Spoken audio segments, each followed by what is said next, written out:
we're good now. Give it a couple minutes for people to come in here, and then we'll start this up, shall we?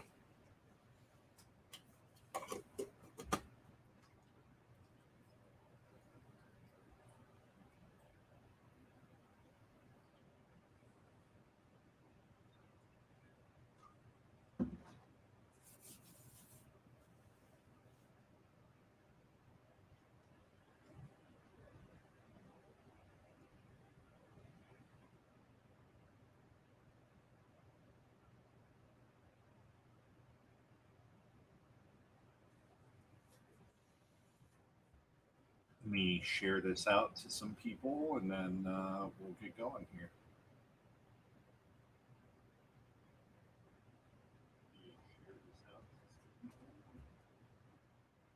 Um,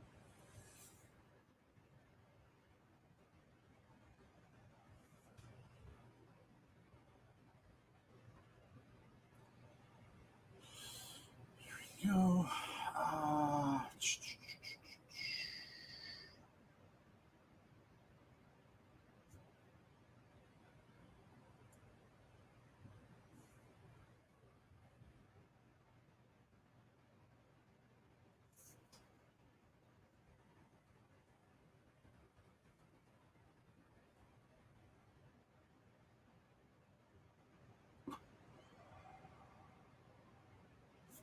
That's funny that you ask. I have that planned. I do have the printer.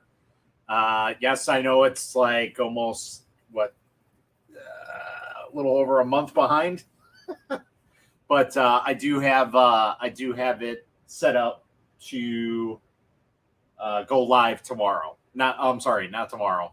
Sunday. I'm thinking today's Saturday.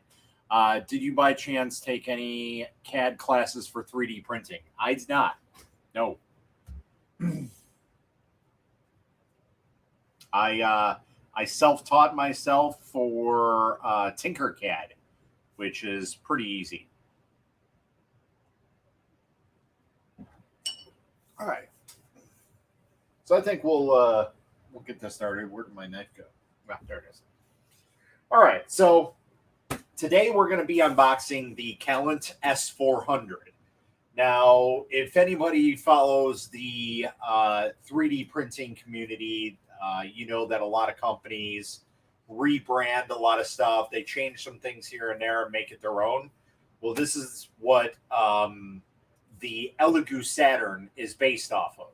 So anybody that sees the Elegoo Saturn, or at least the original one that had a 2K screen, that's what this was based, or the Saturn was based off of this model. Kelant pretty much makes all the parts for various manufacturers, pretty much everything for Elegoo. So if anybody knows Elegoo resin printers, you know that they're rebranded Kelants with some slight changes here and there. So the same thing goes for the Voxel Lab Polaris and Proxima. And there's a couple other out there like the Kingaroon and whatnot. So yeah, let's get into it, shall we?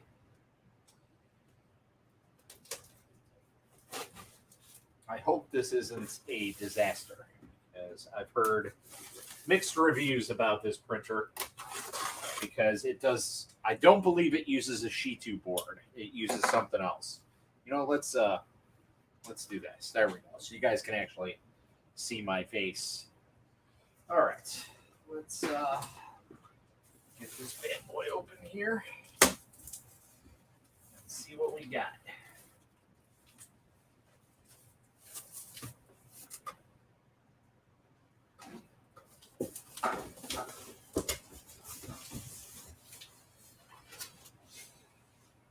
Oh boy, my favorite kits.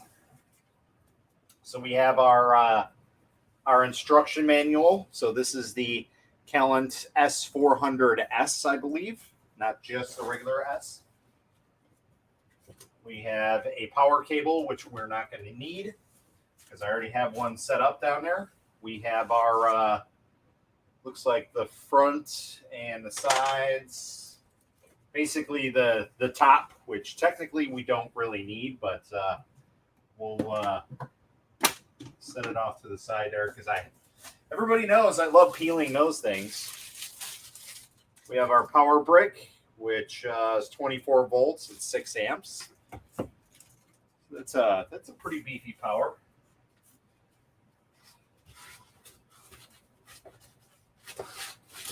We have our rail system. So we have dual linear rails. These are smaller linear rails. We have a spindle at the top with a holder. Or I'm sorry, not a spindle, a bearing at the top. We have a small, pretty small, that's pretty small, like a brass coupler, which I'm not too keen on the brass coupler. We have a anti-backlash spring, which I thought it would probably be on the bottom, but I guess as long as it's on there, it should work okay. Other than that, not too bad. We got our switch down here. Okay. A little small on the linear rails. Some more packaging. So it is packaged very, very well. I will say that. I'm guessing this is the build plate. So this is literally a piece together kit. So that's why these are so dang cheap. We have our bats. Oh, maybe not. Take that piece out. We have our entire base, just the bats. So we have our base. Now, this is very similar to the Kelant X Cube, as well as the Sane Smart Kumitsu, the build style. So the Saturn basically changed the body around and did some different changes because it utilizes a cheaper board. This does have a active filtration system in it, I see. We have dual fans at the back. And all in all, it's a nice looking case. I kind of like this. It's got a nice little setup. It almost looks like an old school computer case. I like these. You guys might, know what these look like. If you guys have seen the launch of the Elegoo Jupiter, these are the exact ones that are used on the Elegoo Jupiter. Which I'm not sure if their Kelant is making that machine for them. I think somebody else is making it for them. So it looks like we have, these are probably some upright stabilizers for the corners for the plastic parts. Some more extrusion rails. This is going to be a beefier system than I thought it was going to be. We have our pouch, which I'm amazed to say that it actually comes with a SanDisk cruiser, so that's kind of nice. Put that off to the side. We have our top mount for the build plate. I kind of like this style better than the Elegoo style that they swapped out for the Saturn. So that's a lot better. I personally like that. I'm not sure what that is. Might be some extra parts. We'll take a look at it in here in a second. Typical plastic scraper that we get. Some snips. Some fairly nice snips. Nothing super fancy. We do get a wrench set that comes packaged and everything. So that's kind of cool. And it's got all the different sizes on it. You guys can't. There you go. A little whitewashed. Hey guys, how's it going? We have our spindle top. Looks like latches for the front. So we'll get to that. Less than 400 for a UV resin printer. I'll have to see prints. I have a lot of Raspberry Pi projects I'd like to print. Yeah, so this is, at least on AliExpress right now, the S400. Now, this is the 2K model. They do make the S500, which is actually the new Saturn, which has a monochrome screen. So this is older tech. I've had this printer for a while. I just haven't had a chance to unbox it. So and that's pretty much it. So now we can get to getting everything set up here. I'll plug this in. So we have it set up already and we're ready to rock and roll for power. So yeah, the S500 is a little bit more. Like I said, that one's more comparative to like what the Saturn is now. This one's based off of the original Saturn. So like if you guys were following reviews on the original Saturn, originally the Saturn was going to come with a 2K screen. That's the same screen that's in this. And then somewhere along the lines, the technology got bumped up and basically Sheet 2 boards were allowing 4K. And unfortunately, the board that's set up in here, which I'm not sure what board is in here. I don't believe it's a Sheet 2 box board. But anyway, Sheet 2 boards were allowing 4K. So they upgraded and opted for a 4K screen because it was cost effective for them.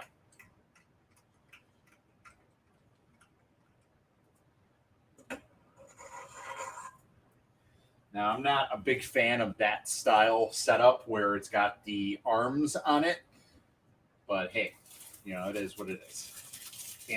Beggars can't be choosers. So, got a nice size vat. It's very similar to the Sane Smart Kumitsu. Like I said, it's pretty much the same style printer. Get to take that plastic off. So this screen is very, very nice. It actually has a protector over it. That's not something you usually see, but again, this is older tech. So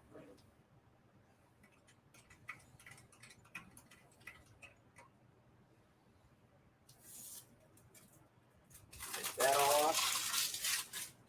Now what's cool about this is technically I don't even need to put that hood stuff on here, but you know. What are you unboxing? So it's in the video description. It says on the ticker there, we're unboxing the Kelant S400. Now my favorite part is taking this stuff off. I absolutely hate this.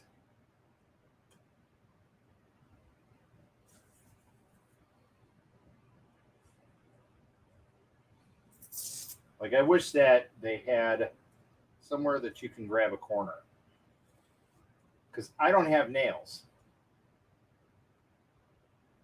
to pull this stuff off properly. Oh my God, I actually got it.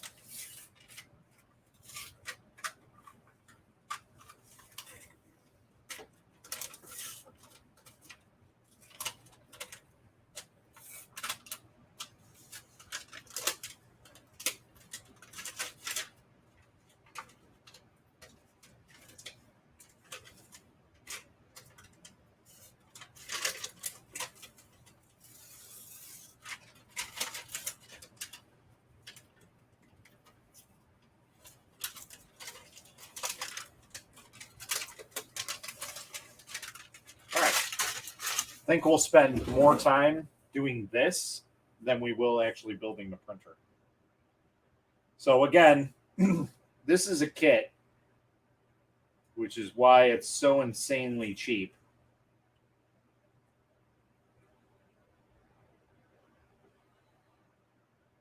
I don't know if I can deal with having this hat on my head the whole stream. We might just have to deal with my crazy hair.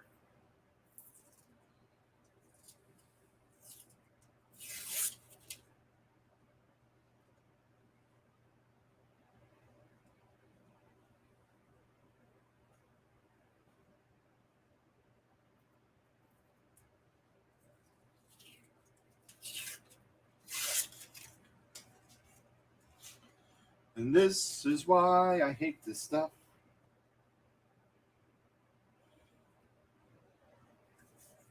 Because I am impatient.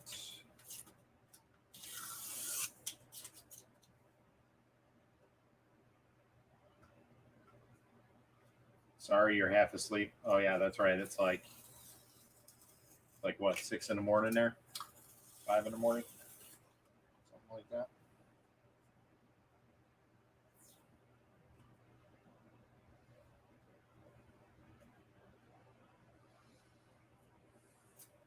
Well, I did have this kind of planned earlier, but then I saw that everybody else was doing live streams, and I'm like, you know what? I'm not gonna butt into that. So we'll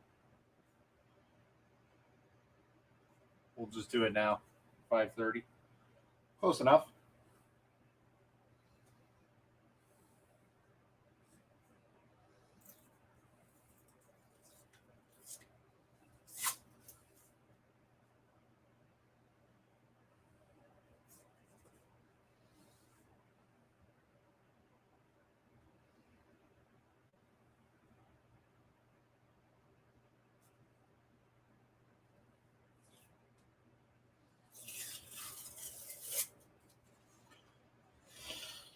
I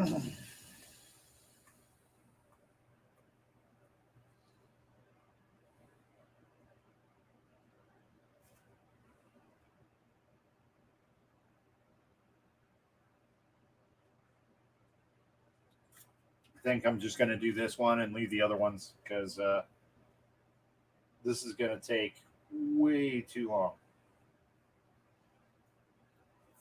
That's if I can get away with it. We'll see.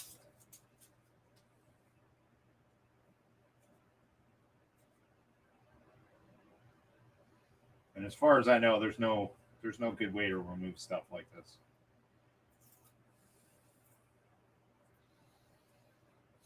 The old Kelant, yep. It's actually a really nice machine. Like, it's a solid machine.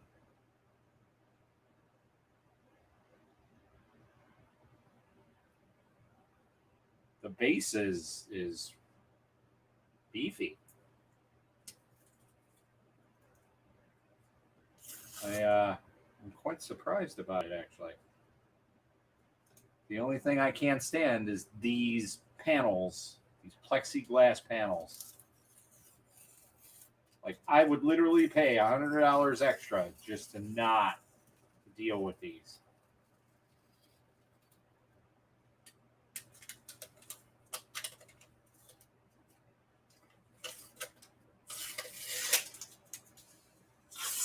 That's how much I hate them.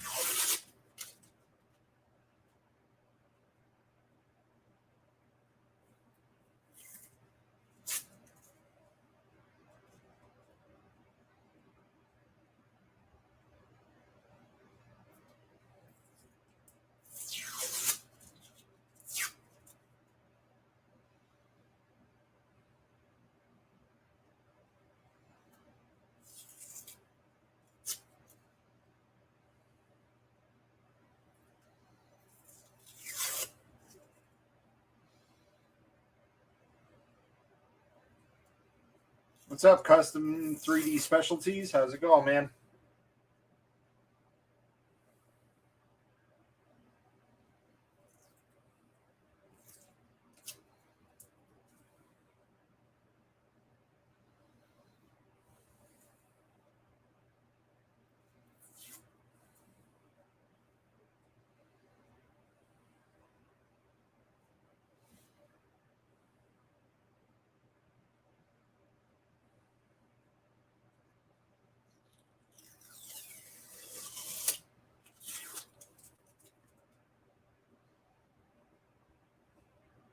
Yeah, we're spending like 10 minutes on one of these panels.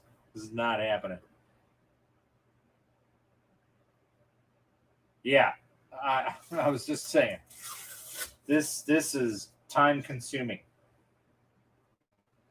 Like, I'm all about building printers, but when it comes to acrylic stuff, I'm good. You guys can take that back. Like, I'd rather have pieces of wood.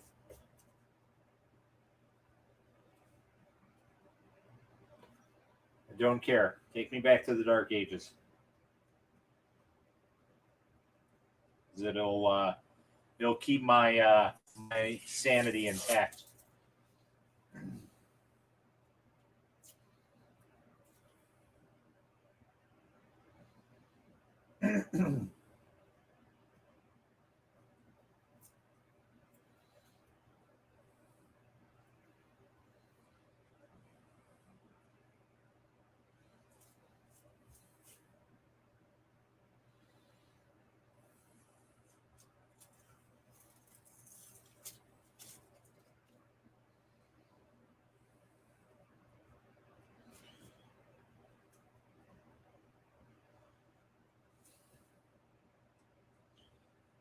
I'm sure there's probably some hack to get these off, but I'm just didn't have time to look it up. Yeah, we're definitely going to be keeping these as is. I'd rather just build the printer and then deal with the hood later on while it's printing. So I'm going to clear off this one, and then we're going to move on to building the printer because I'm not going to waste 90% of the stream dealing with these stupid things.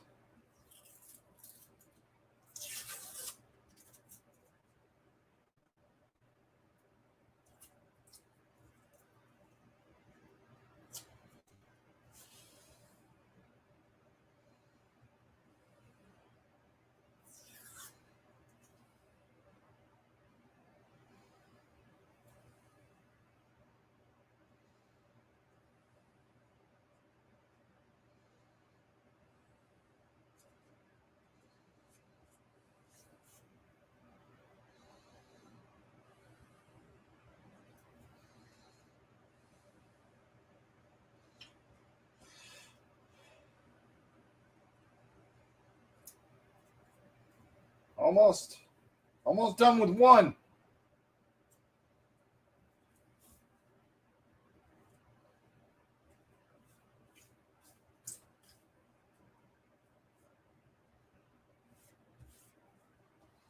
All right, one down, 4 to go.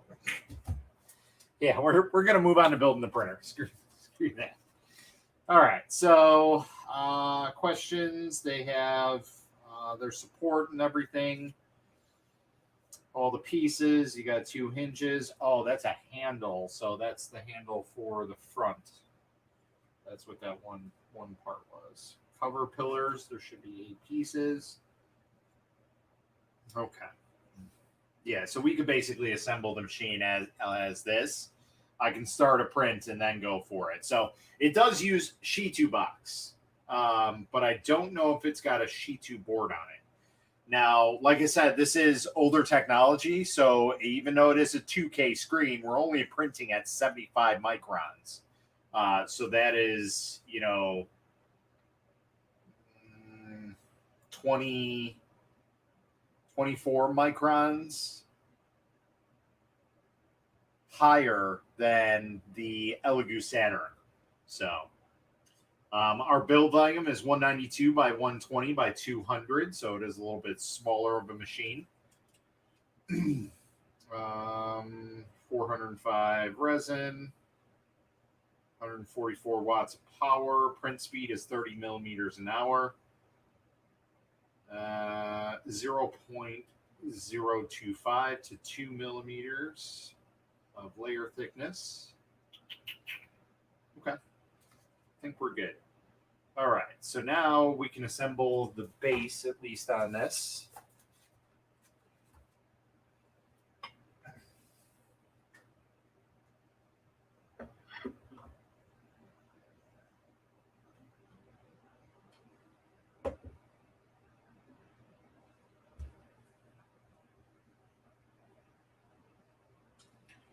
Definitely going to need this. Nice key kit.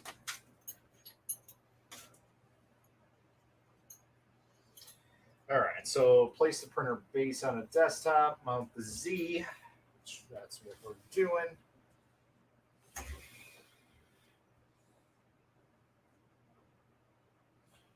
But we're going to have to unscrew these screws.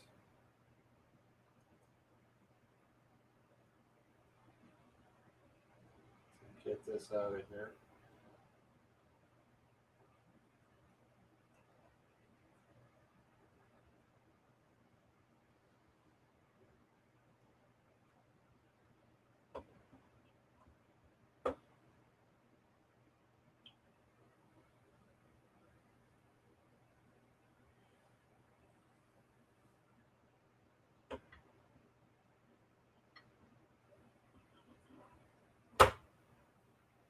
There we go.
All right, we're going to plug in the switch, and we're going to need some screws here. So these we're going to wait, because that's part of that. That's part of that. Let's open this up and see what else.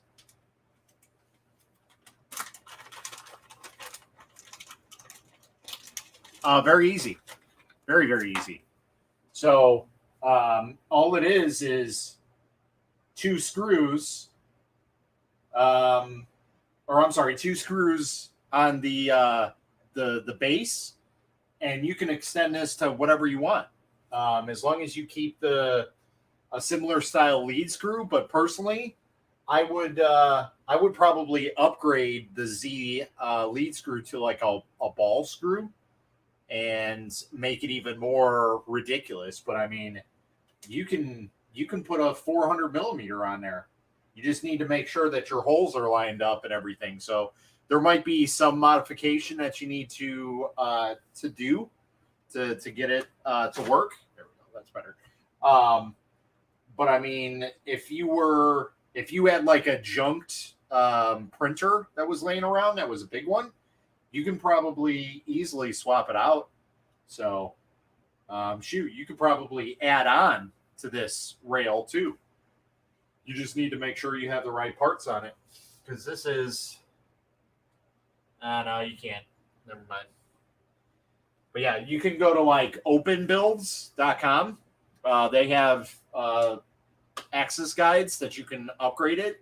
So like you can change this and swap it out for a C channel one, which is far more stable.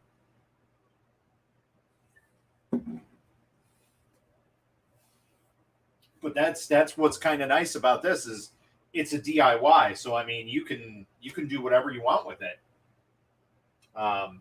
It's not like you're having to worry about, I'm going to destroy a perfectly good machine. I mean, it is a good machine as far as I can tell, but you can do whatever you want with it. So that's what's kind of cool about it. It's got a pretty beefy base. So I mean, even if you wanted to, you can probably remove the air filtration setup, and you can drill and tap new holes in here, and you can have a dual linear. Like you can go crazy with this printer if you wanted to. And since it has a 8.9 inch, there is an upgrade kit for a monochrome screen for this printer. But the problem is you have to route out the area so the screen fits in there. Again, not a huge issue. So, I mean, if you want a nice project printer, this is probably a pretty good starter. It's only I think on AliExpress it said it was about $349 right now. So obviously you have to wait a little while for shipping, but you know, that's not too bad for a medium-sized printer. Like that's only $100 more than, you know, smaller printers, give or take. So, and that's cheaper than anything else that's on the market. Okay, so let's get this. I can't really read that because it's all busted. So let's see. We need mount the Z. Material required are 4 pieces of M6 by 15. So, boom, right on the money. And those are 4 pieces. But yeah, I mean, you can pretty much do that with any printer, but like I said, this one kind of makes it even easier for you. So that's what's kind of cool. The only downfall then is, you know, you have to find you know, obviously a new hood. But if you're someone who's not worried about that, well, then you can just leave it open. Like if you don't have a lighted area like here, I can probably set this up and have it all open and be fine. So I don't have a problem with filtration or anything. Like I have my filter system set up right there.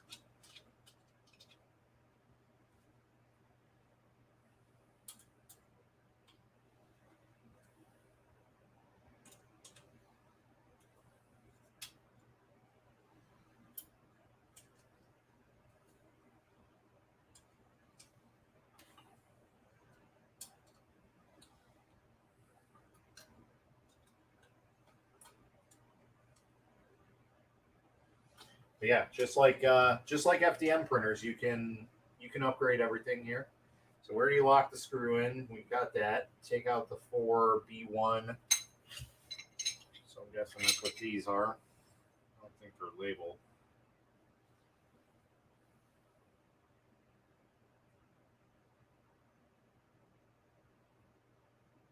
So what are these for? Are these for the top? So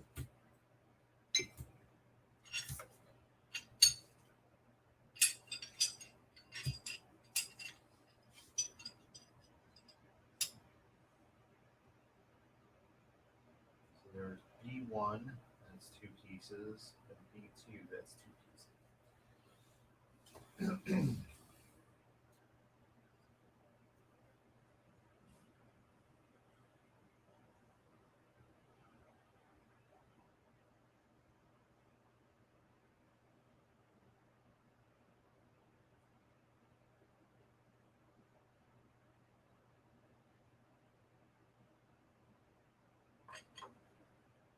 How those go in. And we just lock them down.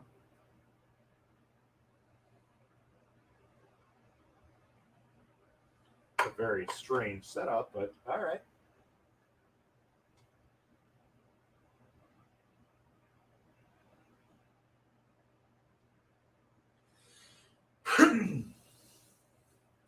So let's see here. Let's just double check our setup here. Now they just take the covers.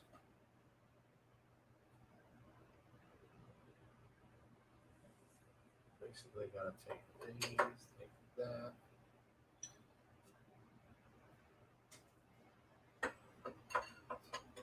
This.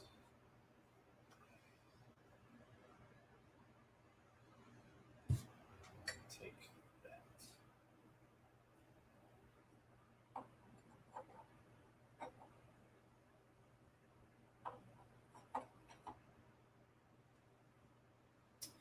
Okay, so if you can insert it, loosen the machine screws on the column and lock the 4 columns. The machine screws shown in the particular large view, these screw into the holes. Okay, so I'm guessing that's going to be these set screws, which are insanely small. I'm not a big fan.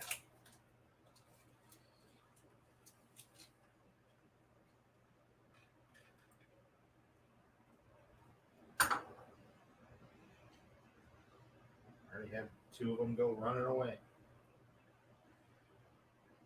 I don't even think I have a small enough thing for this. All right. They provided the ink.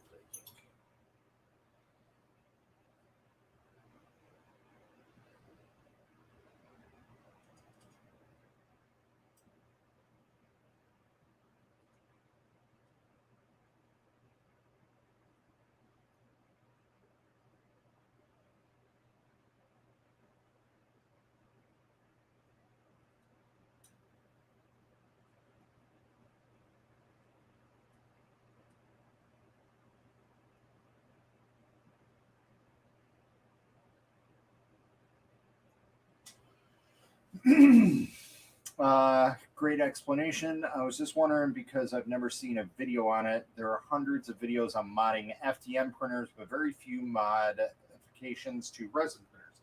Yeah, that is very, very true. And that's more or less because, well, resin printers don't really need modification. They're good right out of the box. This machine is very unique because at the time it was launched and marketed, like I said, Elegoo was making a big come up about the Saturn, and it just so happened to be that all those parts on the Saturn will work for this machine. So, and this actually has a couple better things than the Saturn does. So.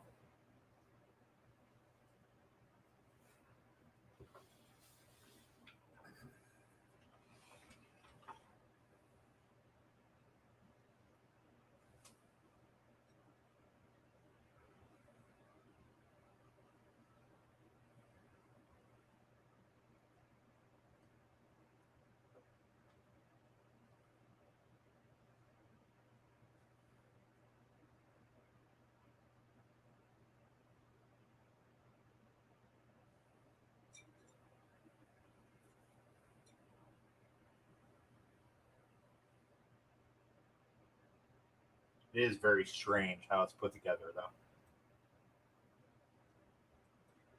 I've never had to. This is my first resin printer that I've actually had to assemble that I can remember. Yeah, because every other one usually it's just like a hood, a build plate, and that's it. Like I've never had to actually assemble anything. So, but again, you kind of get what you pay for. I mean, this is really, really a cheap printer for what you get. Now, again, there is the S500 that's a little bit better and newer version of this. And we can definitely do a comparison between the S400 and any of my other machines here. So it can't be any worse than my EPAX machine, which is currently not printing at all. So I don't know what's up with that. Remove the two acrylic. Yeah, I think we're just gonna wait for that because I don't have them set up.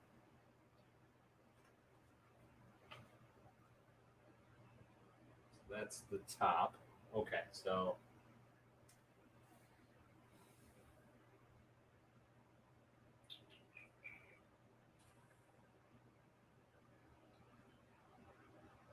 Okay.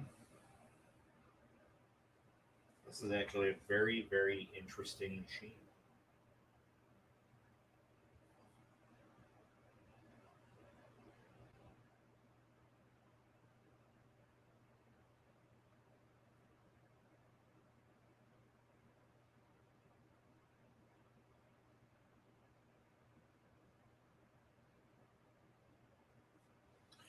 All right. So basically, we are to put this together like so. But I need to find out what screws. Use the 4 S1 screws. I'm guessing this is going to be the S1. Yep.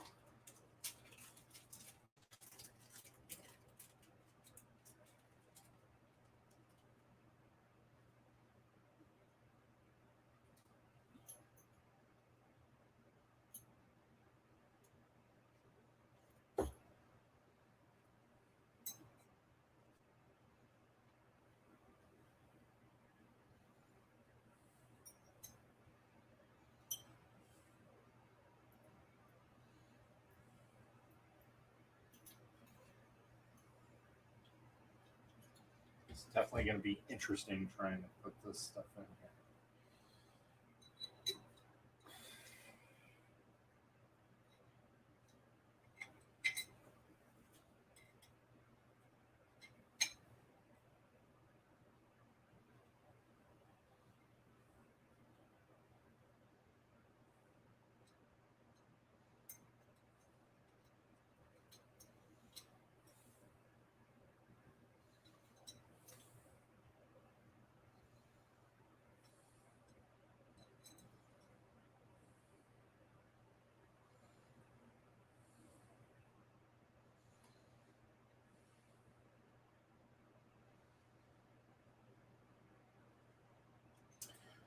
Yeah. So I've had the E-Packs for a little while now, and I do have the E6 I need to do an unboxing. So that'll be in the next week or so. But the E10, I've had it. I did an upgrade for it so it can utilize the new Shih box, and I have not had a successful print since, well, actually, even before that. So I don't know what's going on, if it's a machine issue or there's something else that's wrong with it. But yeah, as of right now, it is not working, and I'm quite disappointed in it. But that's one of the reasons why I got it, because I've heard amazing news about them.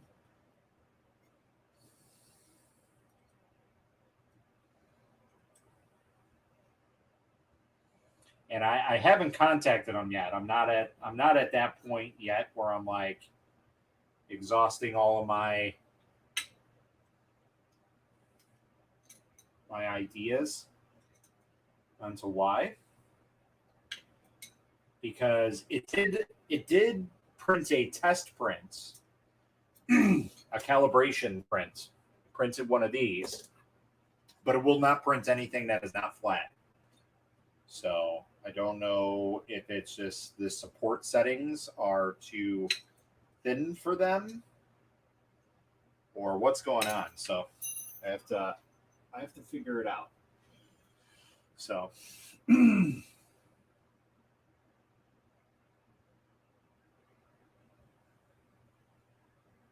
yeah, you're probably right. I believe so. That does sound familiar. Now, I will say that the E series printers that are more home based are a different breed compared to their X series. Their X series are phenomenal printers, from what I hear. Pretty much everybody. Like, I've had several people buy their X series products, and I never even tried them. But I always heard great things about them, and people are like, "What's the best bang for your buck?" And I'm like, "Well, I hear about the E-Packs X10 all the time, so go for that." All right, this is not working with this because I cannot use my fingers very well. Where's my screw adjuster?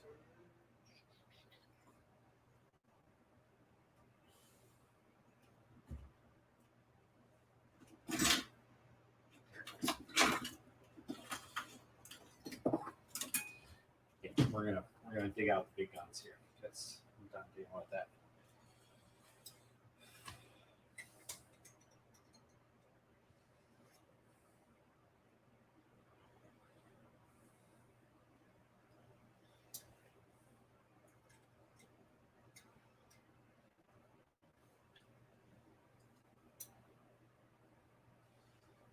Mucho gusto.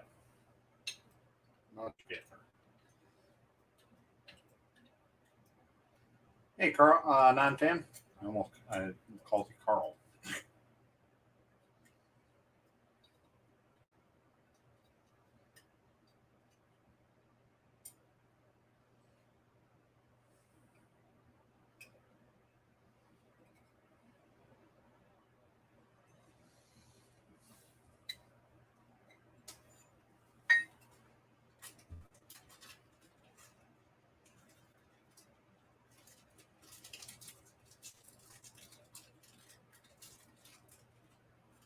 And of course, it looks like my internet's acting up again, so I'm sure my feed looks like crap.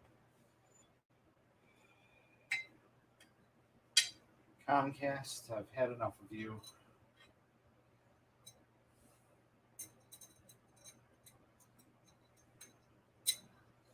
Could also be that my router has seen better days too.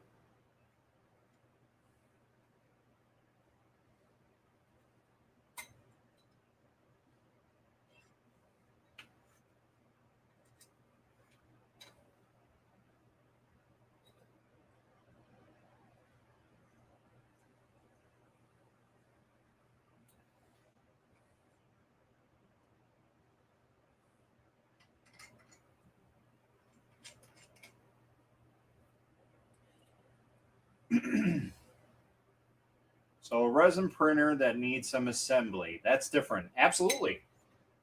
So this is the Kelant S400, which is, as I've stated before, is an original Elegoo Saturn.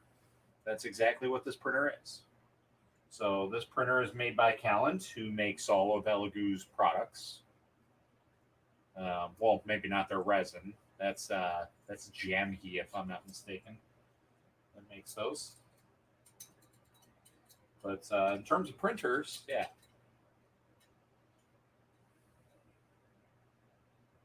You have the Kelant Orbit or D100 or D200. That is the Elegoo Mars. You have the Kelant S400 and 500. Those are the Saturn iterations. And then you have the Kelant D60, I think it is, which is the Elegoo Mars 3.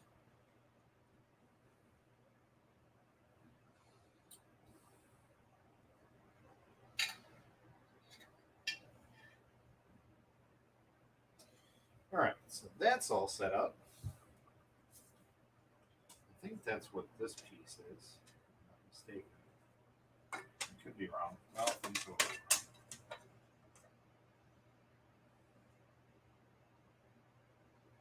Maybe not. No. Okay. So again, we're just going to do some minor assembly here. We're not going to assemble the whole thing because I got to remove all the crap from the tops of the printers.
Never gonna get it, never gonna get it. What's up, Steven? How's it going, man?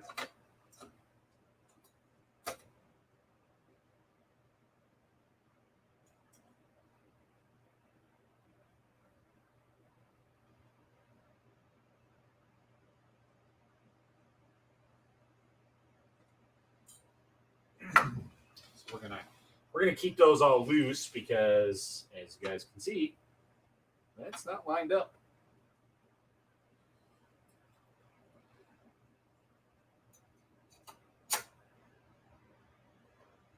Oh, yeah, we're not gonna do that actually.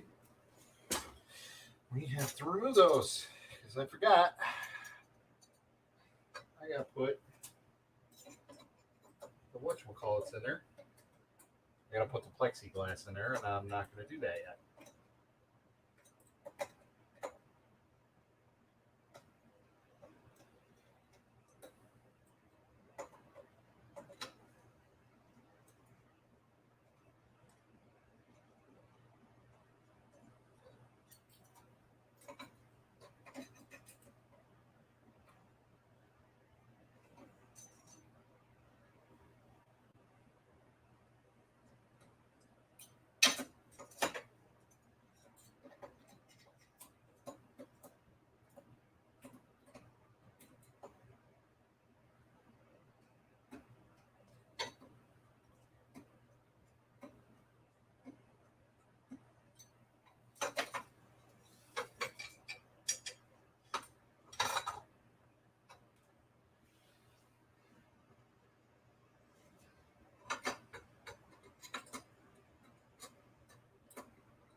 All right.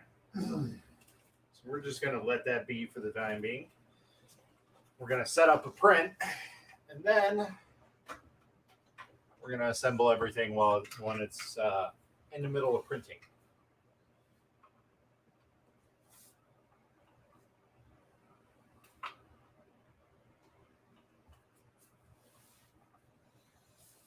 All right. We got to assemble the build plates, obviously, because, well, it's not really going to work without one now, is it? To install S2.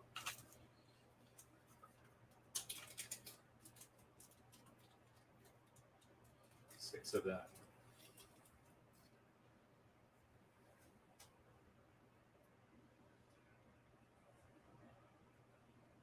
Now, I highly doubt that this is manufacturer level.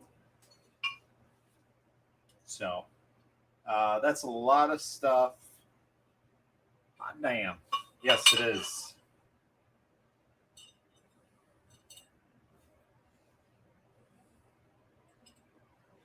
I don't think you guys realize how much stuff I actually have here.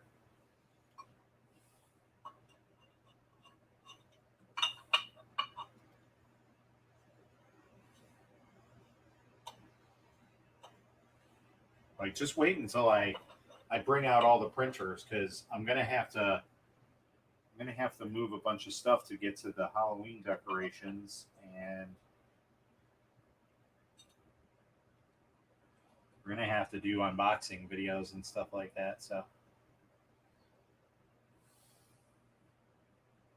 you just wait, because there's probably at least eight or nine other printers back there. There's two behind me. Technically three. So I think we're going to be doing a lot of short sales on stuff. But I got enough to provide content for a good couple months easily.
You say that, and this is actually minimalized down to a lot. I used to have 25 printers on this workstation when I first got it. It was FDM printers, and then because I had them here, and then I had them spread across my desk. I had some on the floor, and then I swapped them all out for about 30 resin printers, all the smaller ones like that size, and then I swapped all those out for medium-sized printers, and that's pretty much what I have now. So, yeah. All right, let's see.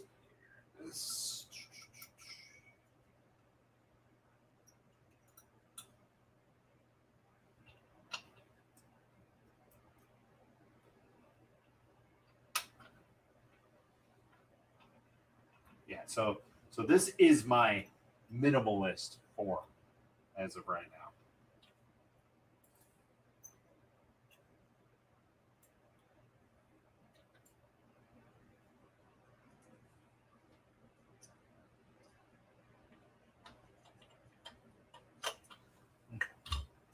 So that's all good. We have the build plate. Just to make sure we keep everything where it needs to be so we can go back and get everything done. Make sure this is good. Okay. So this is just information about how to set up supports. Oh my God, this is so old and outdated. Shitu box does not even look like this anymore.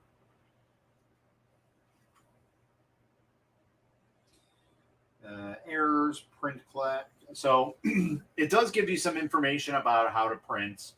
If nothing is printed, print the model cracked, whole, only, or base. Liquid resin on the screen after printing is complete. The FET film is broken. You know, basic faults and stuff like that. But yeah, we're going to clean off this build plate and basically go from here.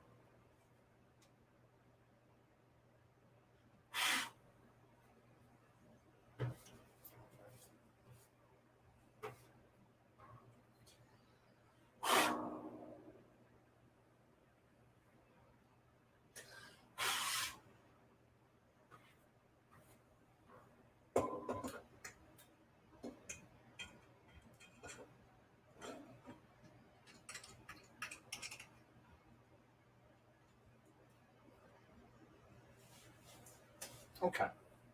So now, moment of truth. Let's turn it on. Ah, I heard a beep. Okay. Oh, there's the Shitu box. First, we're going to turn off the audio because I can't stand that. All right. Tools. Okay. We're gonna test our exposure. So actually, let's take this back off and see how our exposure is. We're going to do an exposure print. Check the LCD, make sure it's good. Okay, looks like we're good. We got a uniform light source. That's good. What I should do is check to make sure that there are no dead spots like there are the Saturn. So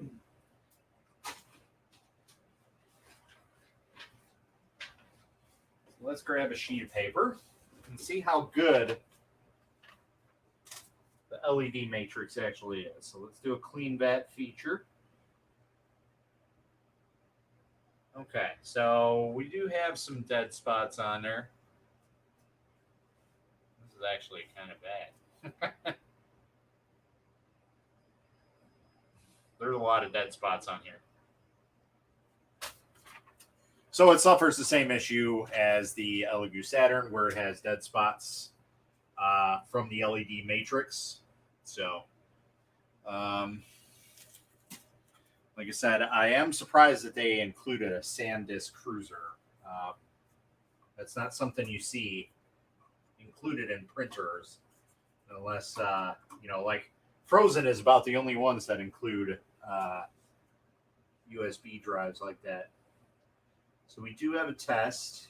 Is it the Rook? Bird cages. Okay, well, that's kind of cool. Let's see.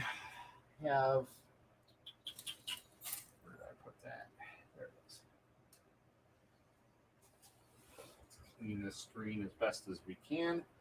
Get all this junk off of here.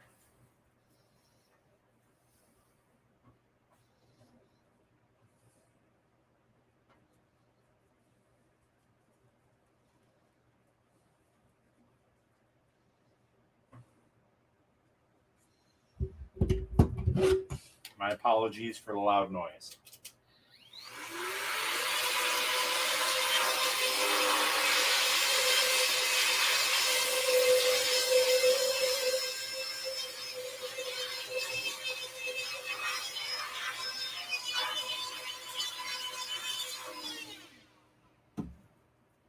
Okay, so now that that is cleaned off as best as we can, screw that down. Now the $1,000,000 question: what resin do we use? Well, I need to test out some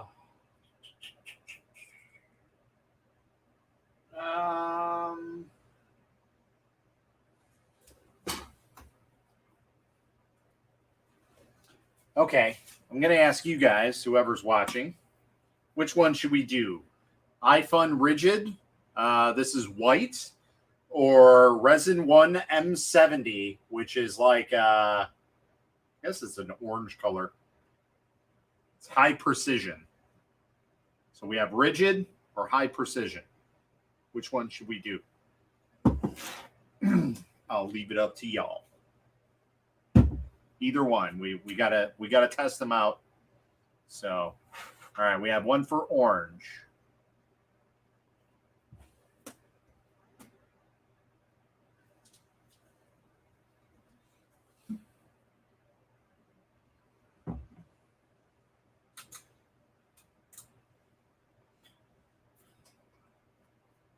All right. Well, I guess orange it is.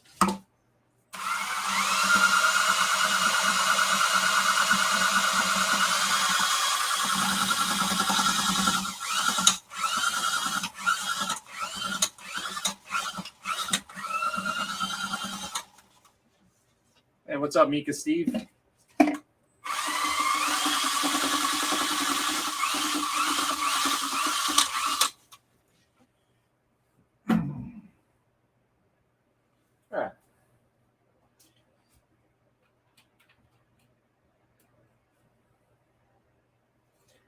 Go ahead and system, tool manual. Oh yeah, it'd be nice if we actually level the plate, huh? Should probably do that before we do anything. That is loud.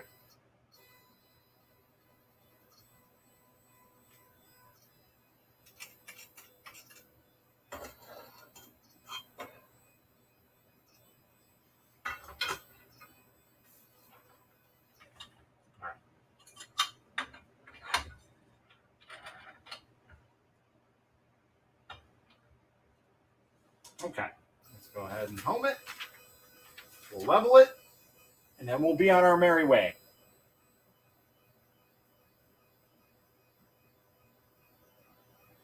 Hey, if you guys want, go ahead and share this video out, and that would be great.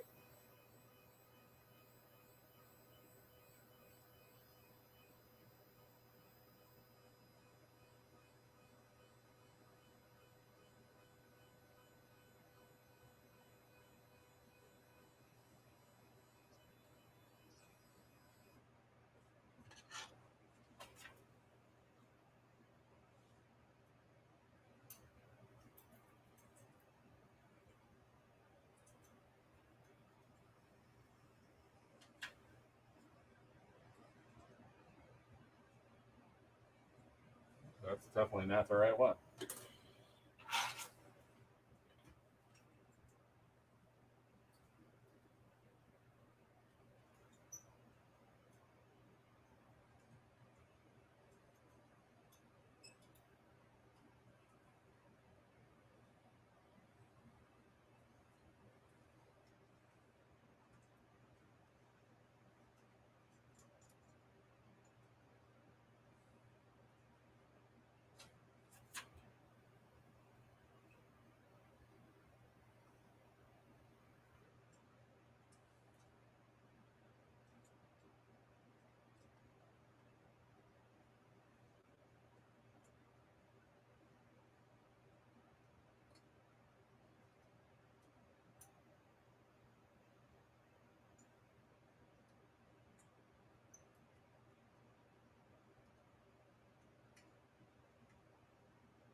All right. Set Z0. Okay. Go back.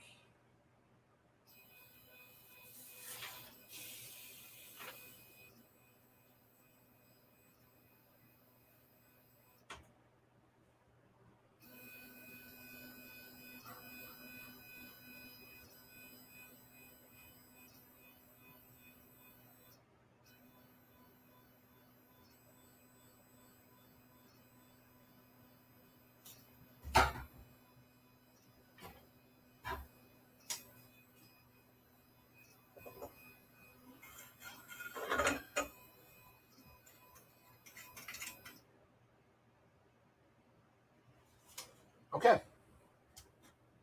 Back, I had some internet problems. Could have just been me too, but I don't know.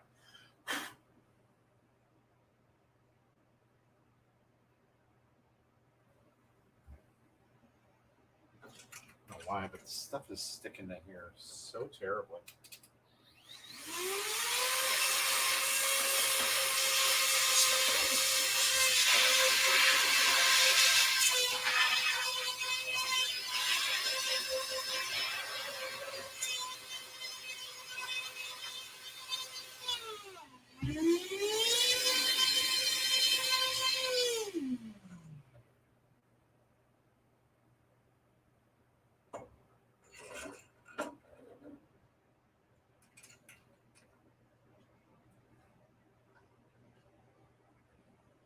All right.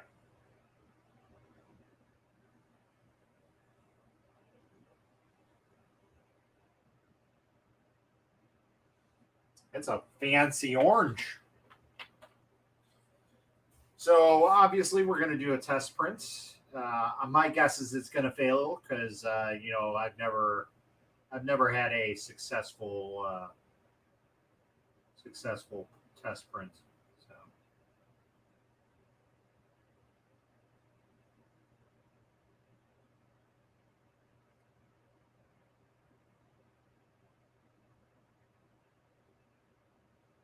there are some different STLs on here though too. So all right.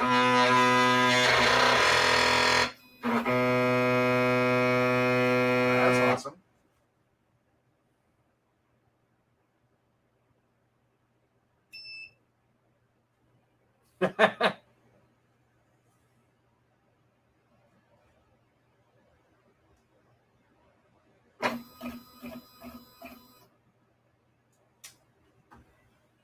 What is going on here?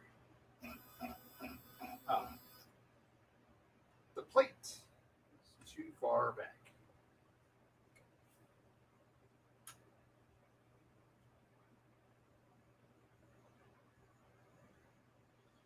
So obviously, we can't have the. It's because I pushed the plate too far back. Apparently, you know, we need to create some sort of stopper for that because yeah, it doesn't really work.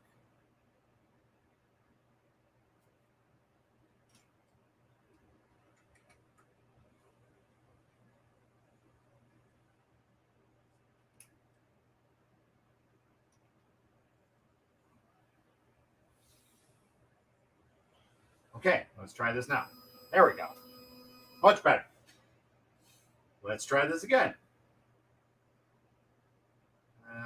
We're going to do a homing action.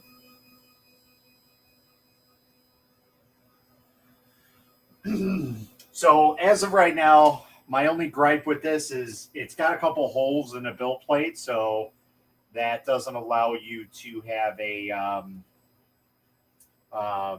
flat print. But the upside is that'll allow you to go and get a flex plate if you really want to. So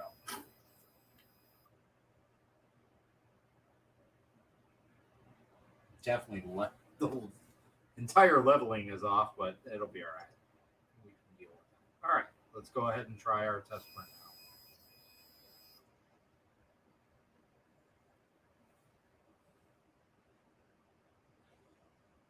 That's actually a pretty fast print time. It's saying 1 hour and 56 minutes.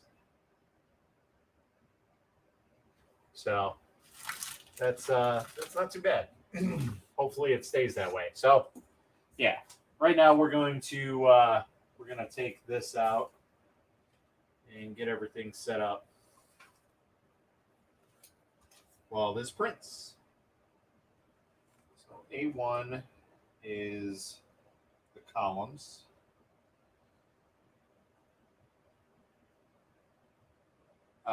Plate is flat on top. It is, yes.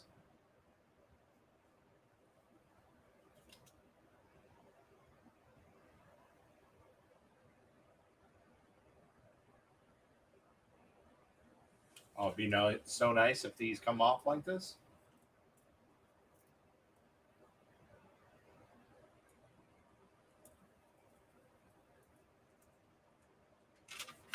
And no, it's too good to be true.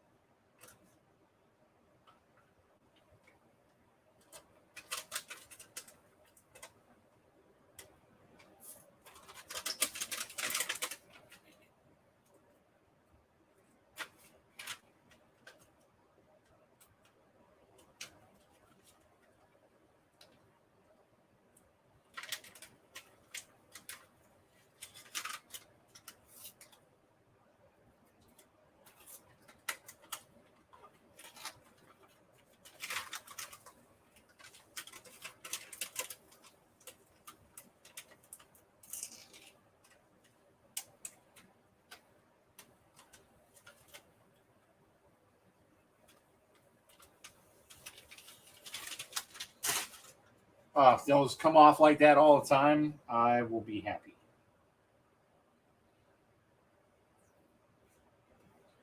But I know that's not going to be the case.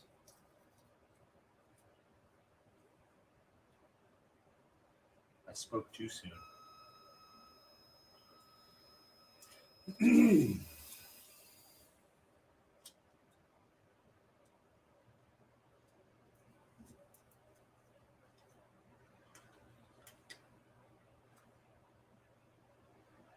Now I have to look. I don't know if this is an RGB screen or not. Let's take a look here. I have to double check that.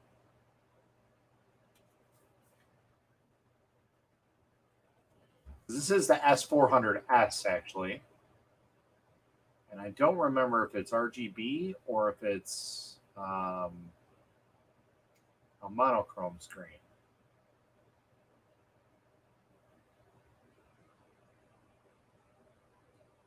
G2 Box 5.0.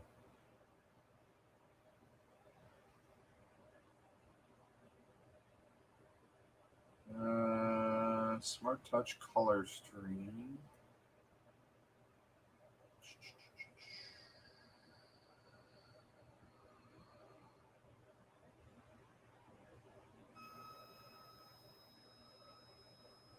I'm guessing this is going to be an RGB.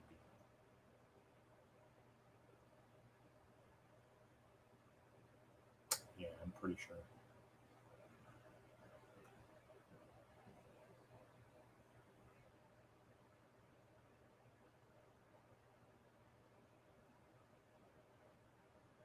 Yep. It does not say that it has a monochrome screen. Yeah, I don't see anything about mono, but it could be because it does say that it's only, well, now it changed. So it says 2 hours and 22 minutes. So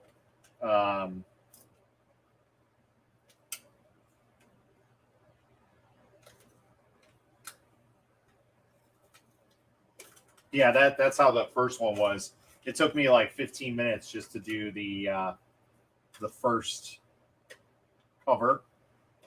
So yeah, I'll have to look some more, but it doesn't say monochrome. But I swore, judging by the print time, it has to be because it's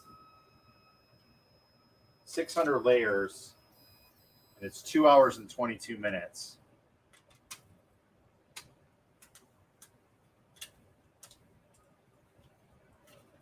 Oh, yeah, dog.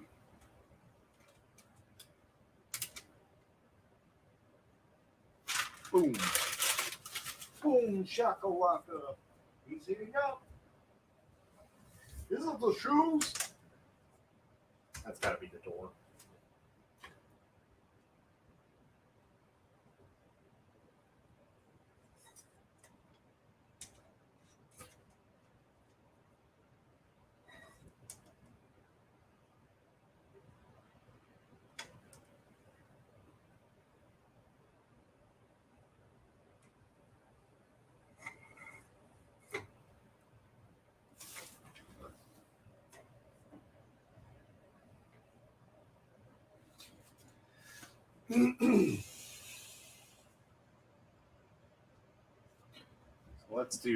Let's do some more research on this, shall we?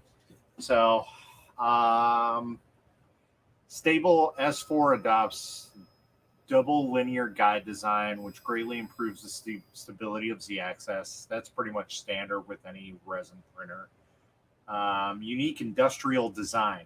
I mean, it's nice looking. I wouldn't call it an industrial design, but let's see.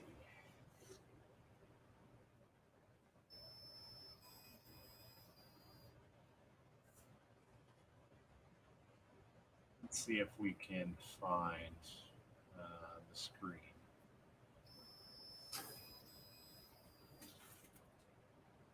Oh, that it like it worries me every time it does an up and down because it's got 4 blowholes in the center of the plate to relieve the stress on it, and I hear it, and I'm like, what does that sound every time it does it?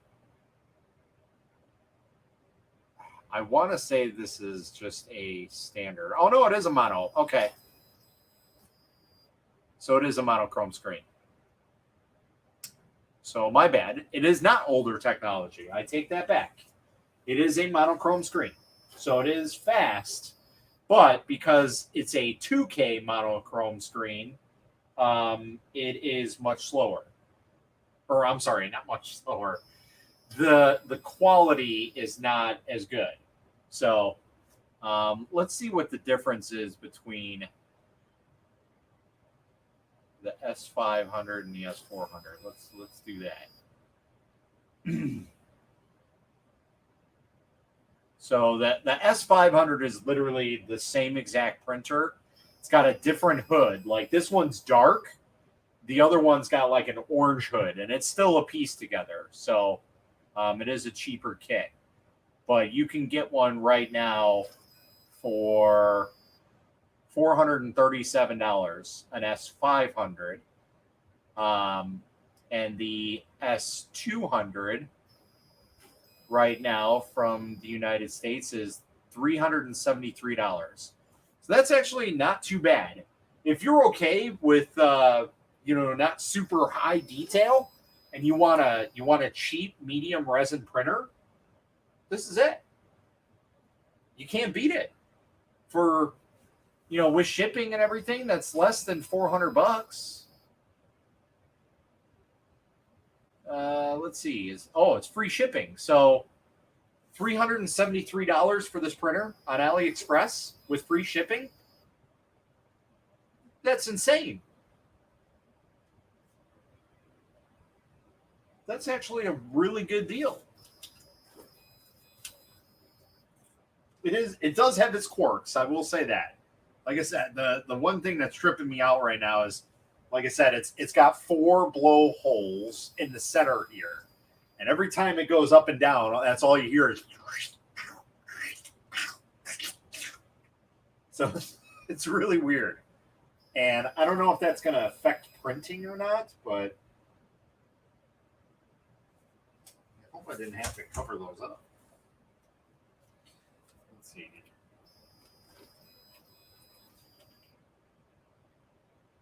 Nope. They're there purposely. So, yeah. Just a little strange. That's all.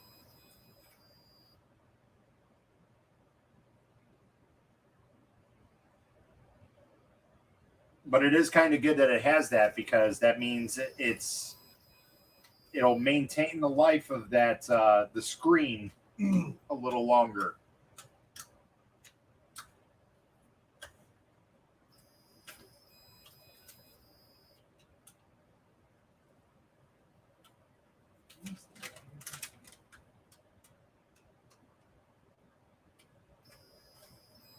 Oh yeah.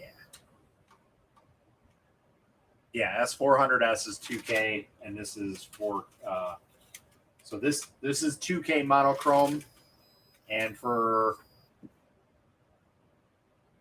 what did I say it was? $437.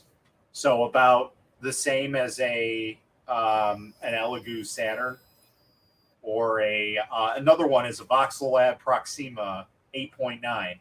It's literally the same basis. It's built off of the Saturn design.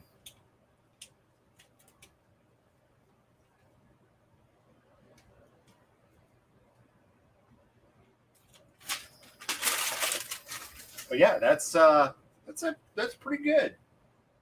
For some reason, I thought this was older tech, so I was like, 300 and almost $400. It's not really worth it, for another $100 or so.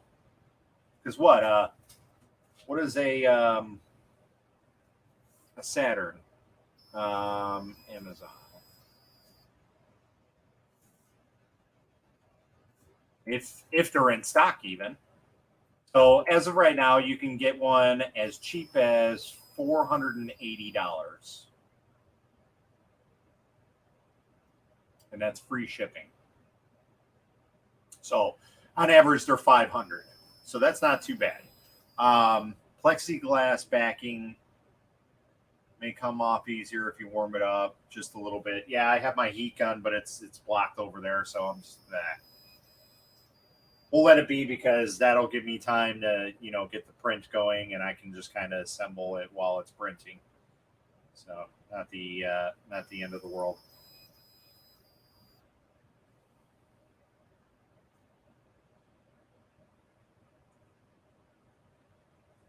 So yeah, if somebody's looking for a good starter printer for less than $400 with a good build volume, that's quite a deal. I did not think it was that good of a deal, but it is.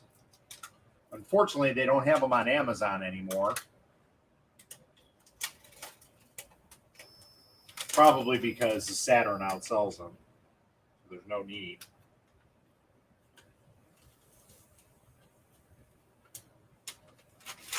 Boom, shakalaka.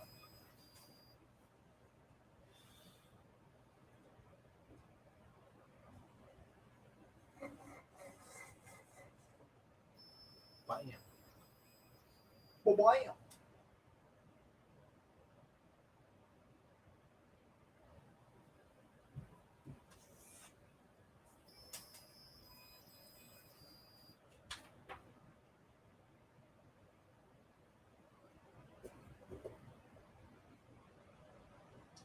A3 is the back plate.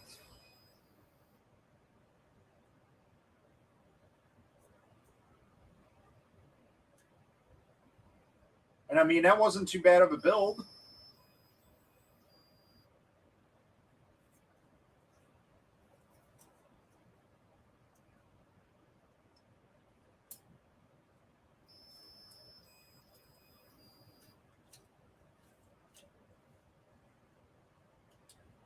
Right?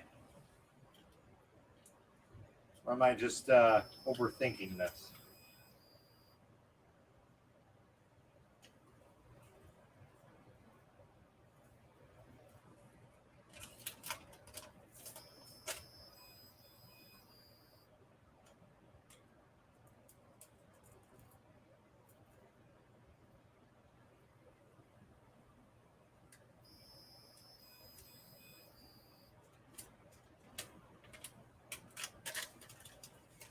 So basically, what is a wash and cure plus go for?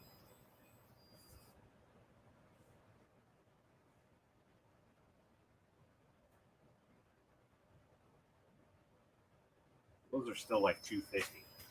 So $340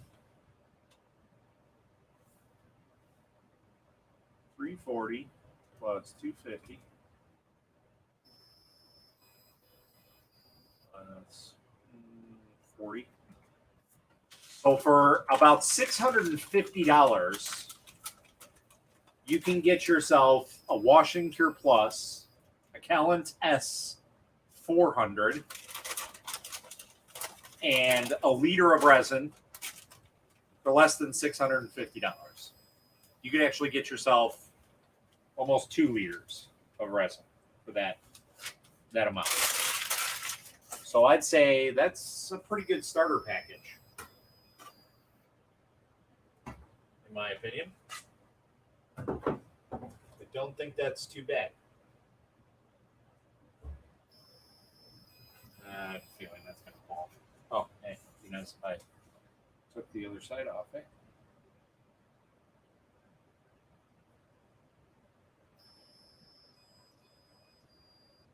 The only downside to it is this stupid plexiglass stuff. But here's the other upside to that. You're not worried about keeping an eye on your print because it does have a hinged door on it. You can keep these on here and not have to worry about removing them or getting them all dirty with resin. So kind of a plus side, I guess. You want to look at it that way?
You can do it!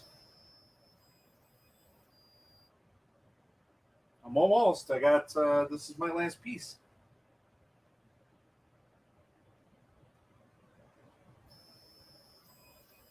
So, two downfalls of this printer. And I don't know if one of them is going to change when I put it all together, but it is kind of loud.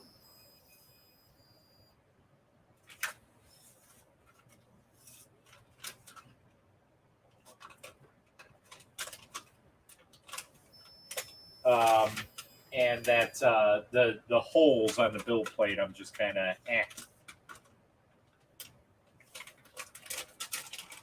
But other than that, I can't really complain for $373.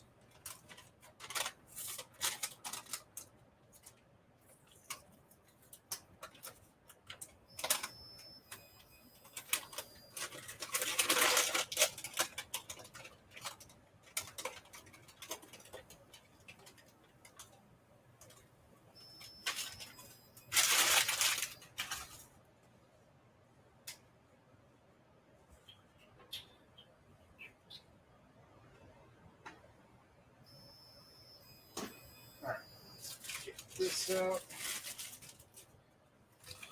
Let's get that out.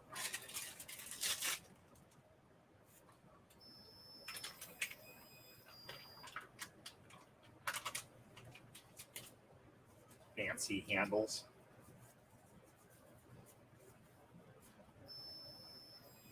That's a beefy handle. It's nice, like brushed nickel.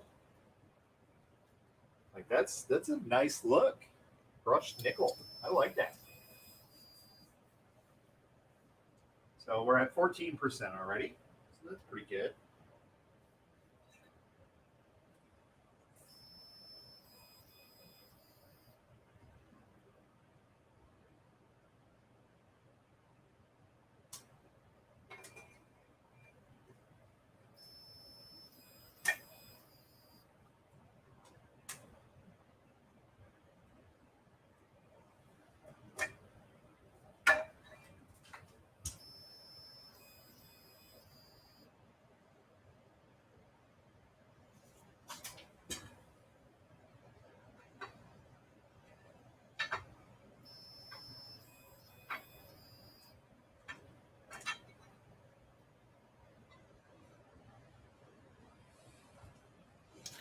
All right, where's our screws here? Yeah, it's metal. It's not like plastic or anything. It's actual metal. Doesn't really do anything, but like it's not plastic at all. Like these are metal. These are like actual latches that are brushed aluminum.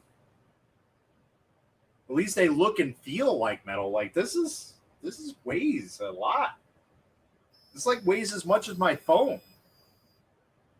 That's ridiculous. No, they didn't. So like they cheaped out on everything else, but the look of it, like this is the brushed nickel, I guess, too. Maybe not, just brushed aluminum, but it's heavier duty. So they cheaped out on the hood, which I absolutely hate this style of hood, but hey, for $373 shipped to you, at least in the United States, it's not too bad. Yeah, I mean, in my opinion, it'd probably be better to have this 3D printed just for weight reduction. But I mean, it's nice. It's a nice touch. I'm quite surprised. Actually, I'm flabbergasted. Actually.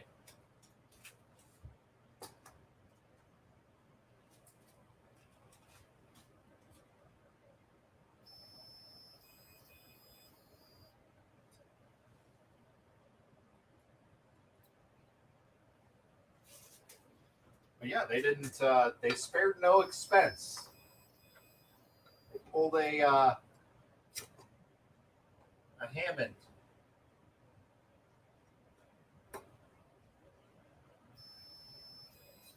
Did not disappoint on that.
I will say this is kind of the cool part of it because I'm printing while I'm assembling this thing. So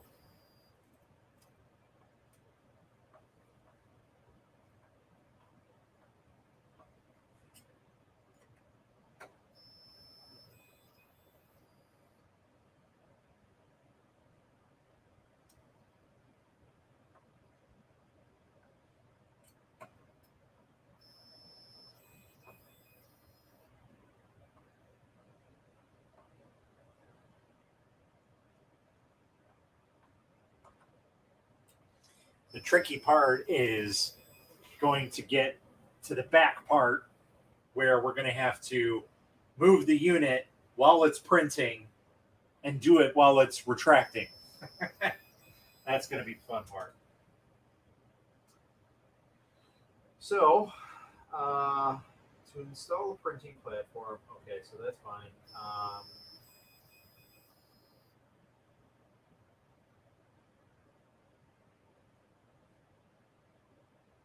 There's this. Okay. And there's this. I'm sorry.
Okay.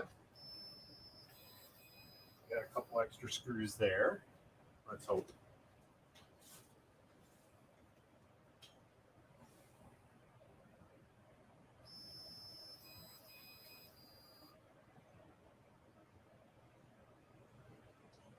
one S2. We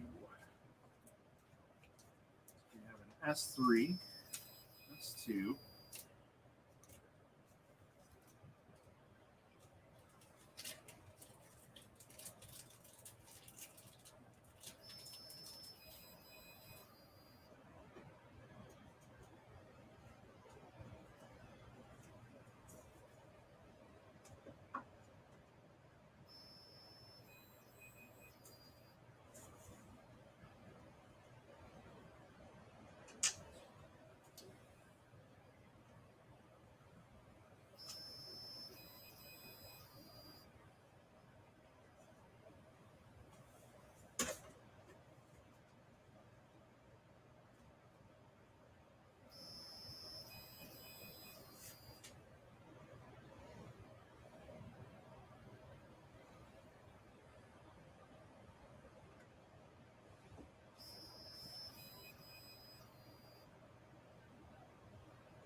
They've definitely upgraded this. $1 million question is, should I have it this way where it pulls, or should I have it out?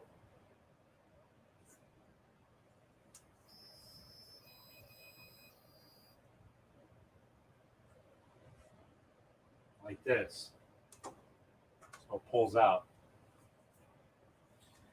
Aesthetically, it looks better on the inside.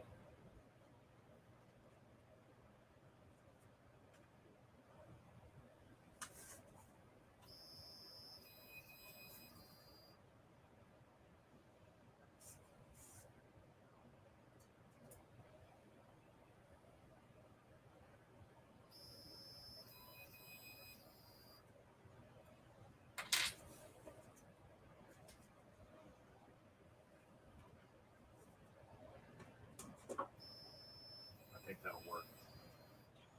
Okay.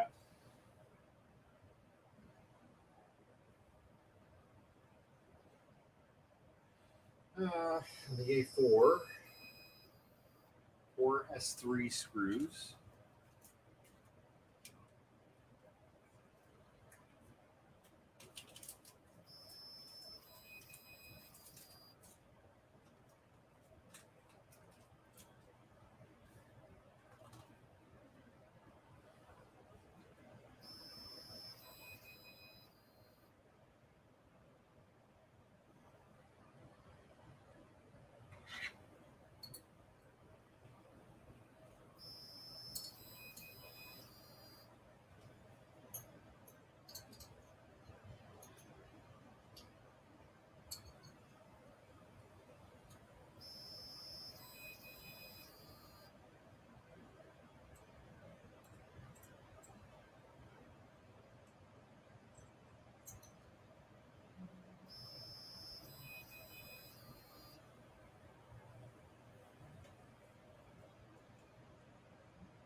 Yeah.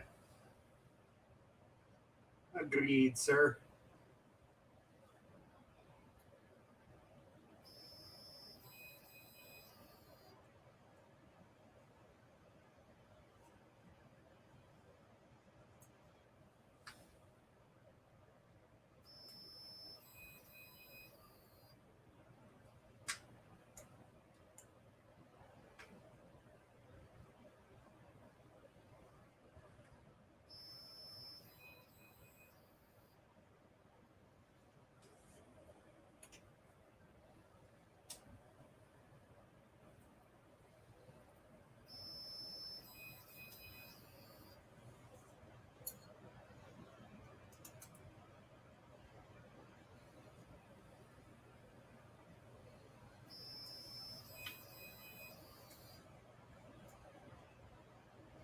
Got a nice soft opening and closing mechanism.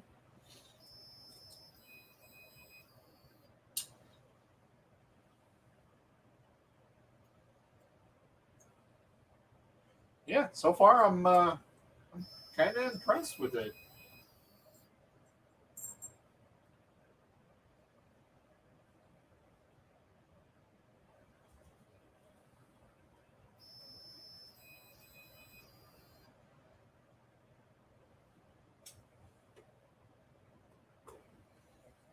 Not half bad.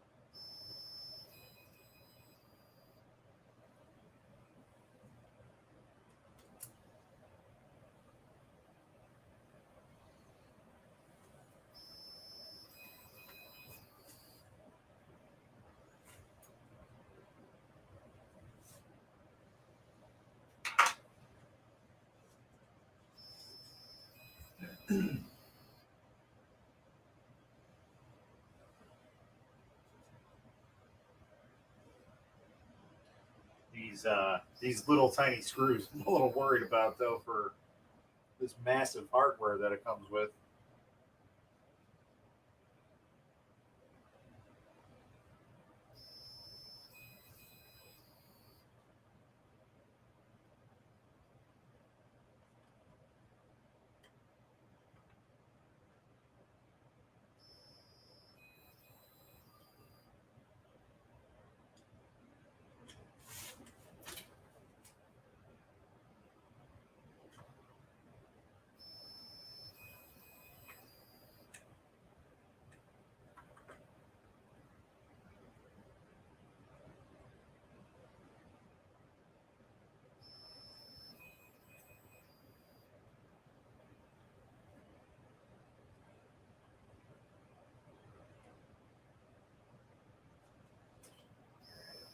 One.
Animals plus static electricity don't work.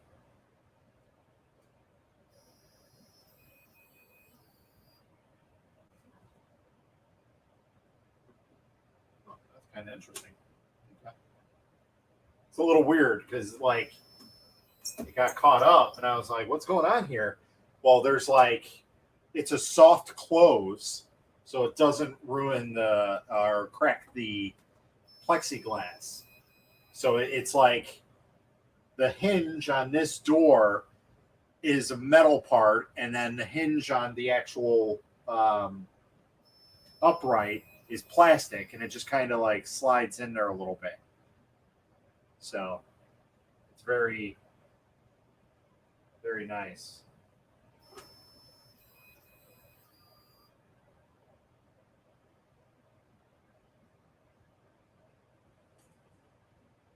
I dig it. I dig it, dig it, dig it. Dig it, dig it, dig it, dig it, dig it.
There we go. Ah, that's gonna trigger me so bad. Good morning, bud. Sorry, I don't see who you are because you're on Facebook, and Facebook doesn't tell me what users' names are unless you click on the link. But that's fine. How's it going, man? So now we got to try and figure out how to switch that around to get what we need.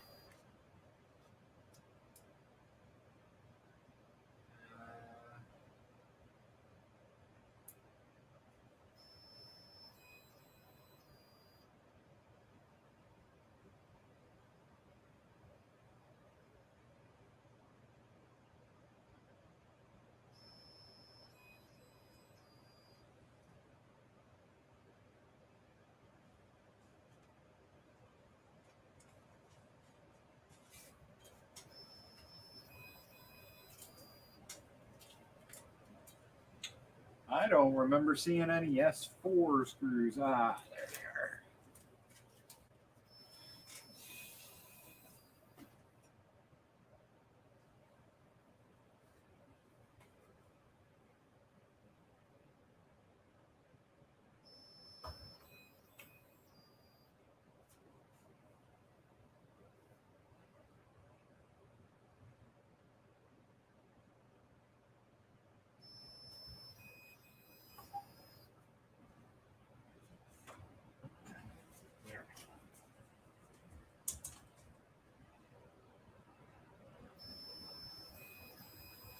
Okay, now we can get this all done.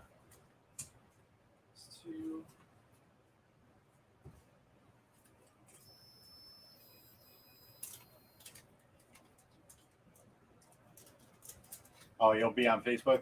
Hey, Matt, how are things? Is that a new printer? Yes, it is. It's not necessarily new. It's old. So this is called the Kelant S400s. And this is basically the first iteration of the Elegoo Saturn. Kelant makes pretty much a good portion of resin printers for various manufacturers on the market. And this is their medium-sized printer, and it's actually a lot better than I thought it was. I thought it was older RGB technology, but it turns out this is actually a monochrome screen. It's a 2K, so it only prints at 75 microns, which, you know, it's okay. It's not going to be like, oh my God, amazing detail, but it still will print better than an FDM printer. And it's only $373 on AliExpress right now. So that's a pretty good deal, and it's free shipping. At least in the United States, it's $373. So I don't know how it is everywhere else in the world, but that's a pretty good printer for less than $400. So I basically added it all up. If you got this printer plus a Wash and Cure Plus, and 2 liters of resin, you can get into medium resin printing and have an amazing setup for less than $650. That's a pretty damn good deal, in my opinion. So that's good. Now, is this printer good? That remains to be seen, because this is the first test print that's going on it. I will say there's a couple things that I'm not a big fan of. The VAT needs to have some sort of stopper on it, because I pushed it too far back and I messed up the motor on it. Well, I messed it up for that part because it couldn't move. It was scraping up against the back of the VAT. So I just had to move the VAT forward. We're good. Piecing it together, that's a pain.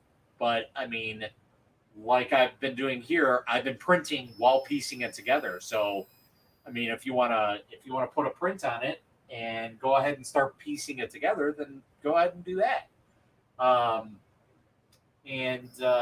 Comes with a SanDisk USB, which only the frozen printers come with that, and my Wii box. That's it. But all the other like cheap printers, they don't come with that. That's a good deal right there.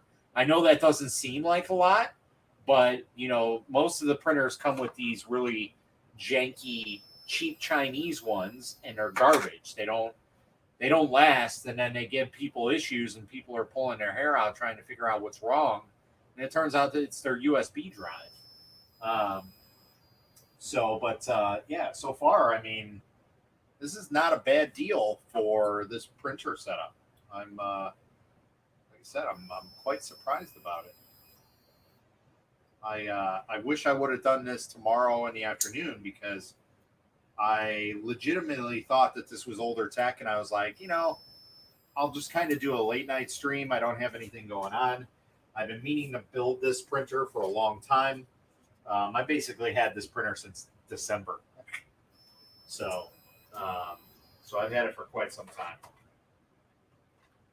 So my apologies to Kelant if they are watching for the major delay in time. But yeah, I mean, it's not a bad printer for the price.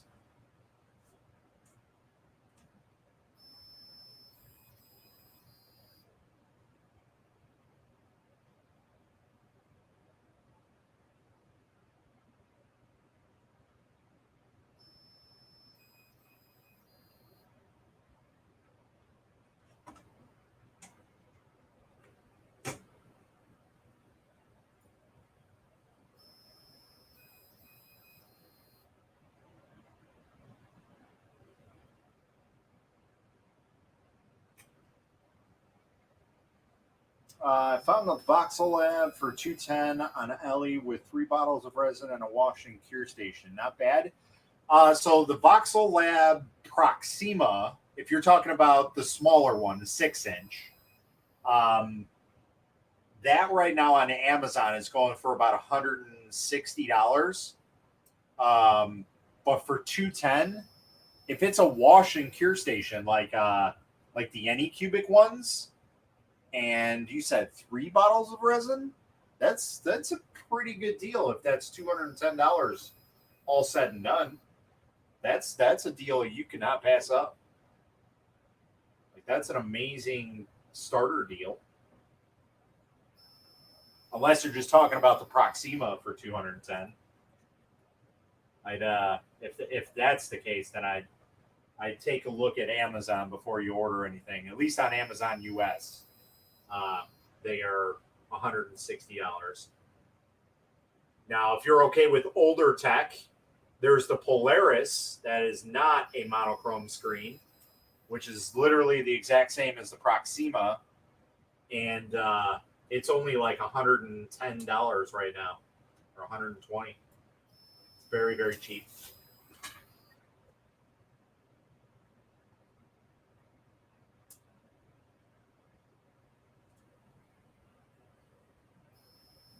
Oh. Oh, then.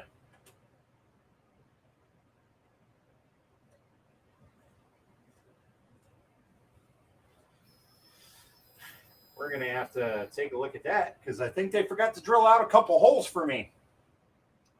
Yeah, Anycubic Wash and Cure 2.0. Yeah, if that includes everything that you said, by all means, man, buy that. Because shoot, when I had the Voxel Lab, it was $240, I think, at the time. No, it was cheaper than Elegoo, so it was like $220, somewhere around there, and that's a steal.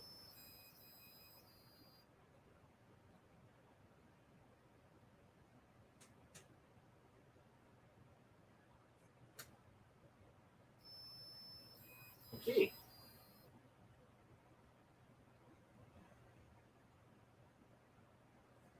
Did I put the wrong ones on? I might have.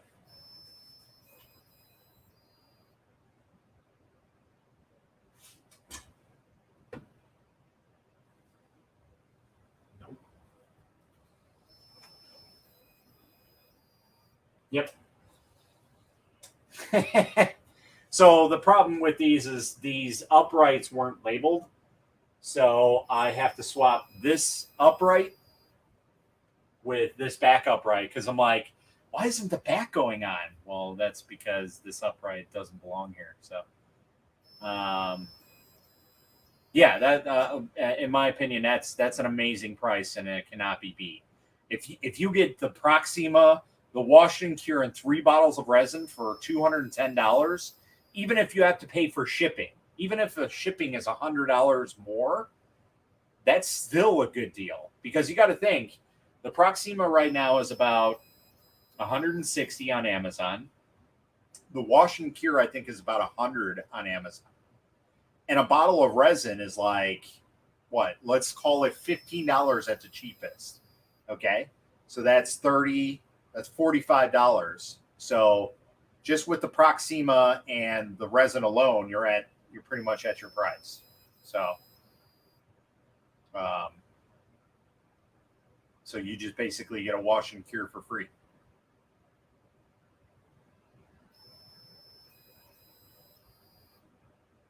So that's pretty good.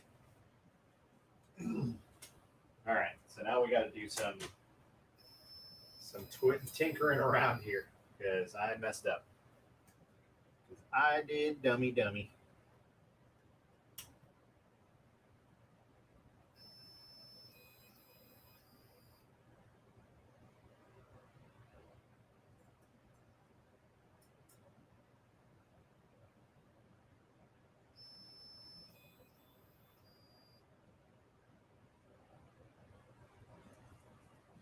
Yeah, I wish I had an affiliate link for AliExpress right now. I'd just say, hey, buy it through my stuff so I can get a kickback. But hey, it's not the end of the world.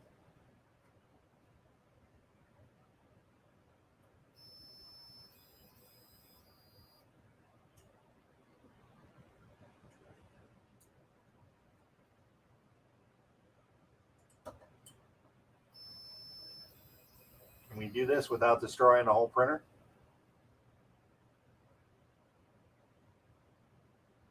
Are you asking about this resin printer?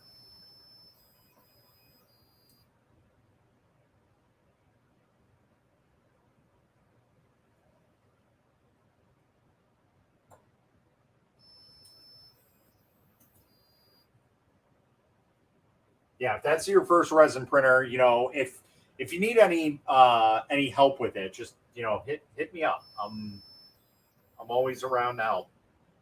So don't hesitate to bother.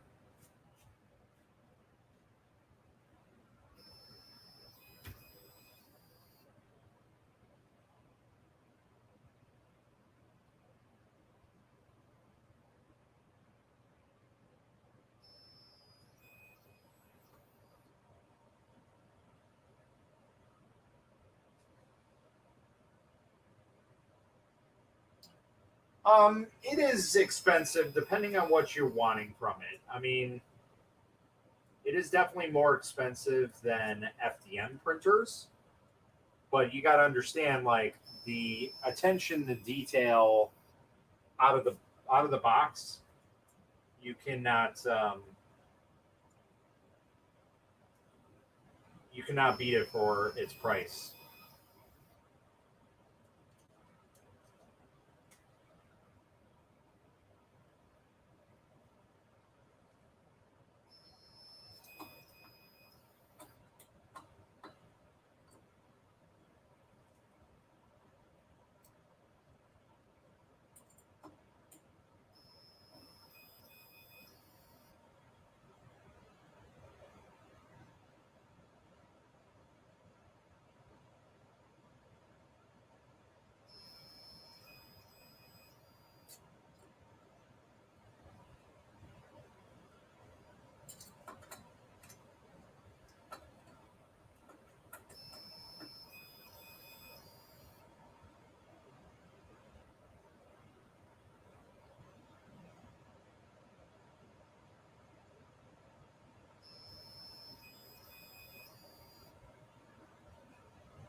Yeah, that's an amazing deal. Um,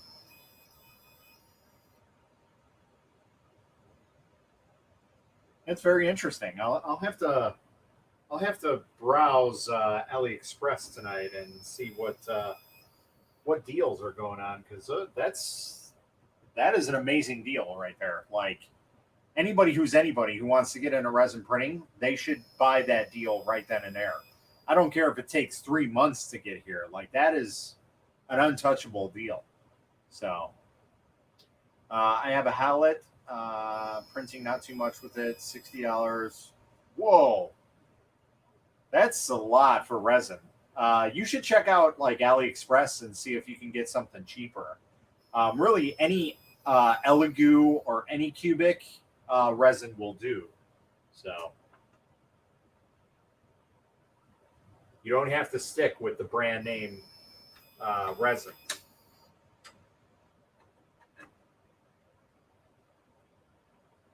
What's up, Vincent? How's it going, man? Just setting up a new resin printer here, and I gotta say, this is a hell of a deal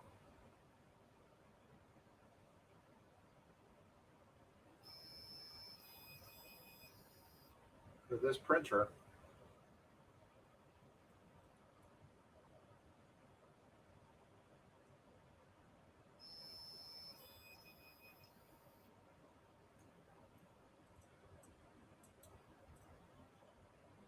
The $1 million question, though. Okay, this is a $373 printer. Does it print, and does it print well? That remains to be seen. I can't see if it's actually printing anything or not, but we'll find out here in a little bit. Any cubics? Wow.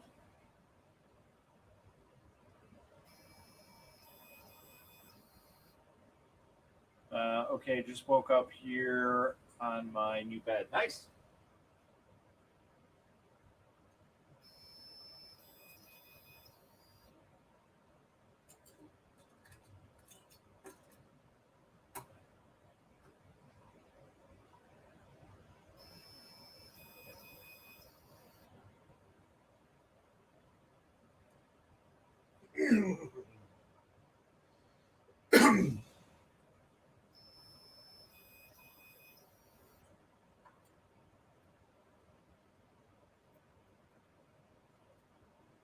Yeah, we'll get this all set up here in a second. We gotta replace that tower on that side, and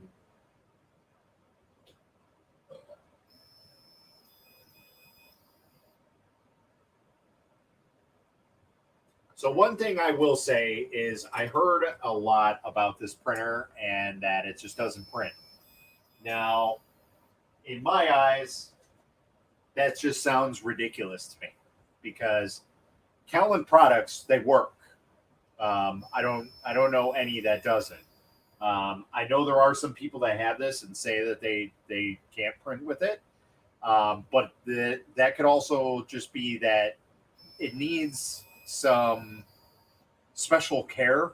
Not saying that I'm the resin whisperer or anything, resin printer whisperer, but I've definitely got some prints to work on stuff that shouldn't. So when we buy now on LE or out of Australia, EU, yeah, that's unfortunate. That's one of the downfalls of living in the UK right now is the taxes that you guys have to pay for goods is just insane. It's unfortunate. I understand why they do it.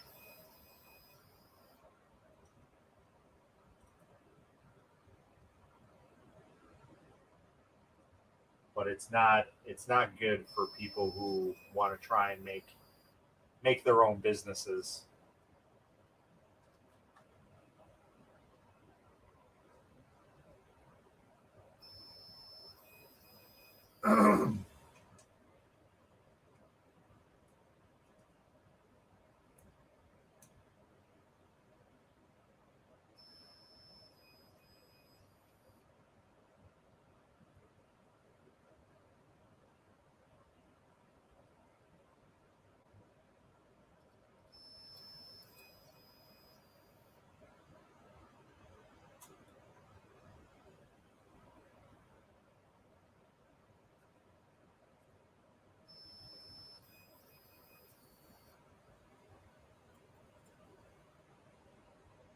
Yeah, could do that.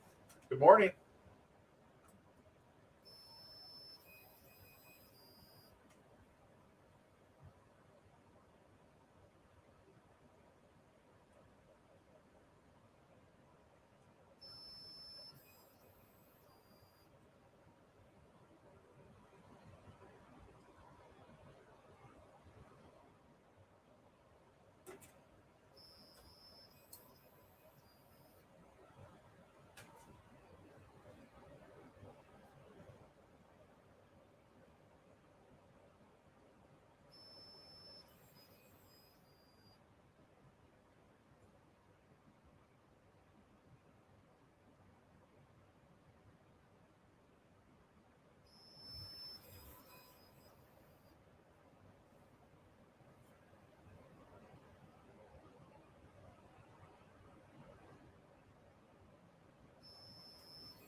Now, I will say, in full disclosure, that this test print might not work. And the reason being is just my track record with test prints are pretty much, I think, one so far. And that's on the Nova Elfin 3D. But with that being said, I also used their specific resin for the test print that they suggested. So, to be in all fairness, that's why it works. I don't think we're printing.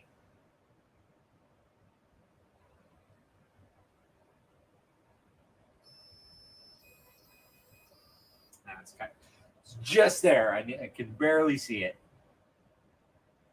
You tested the Fucos. Uh, do we really want to answer that question? So, right now, I have 1, 2, 3, 4, 5, 6, 7, 8, 9.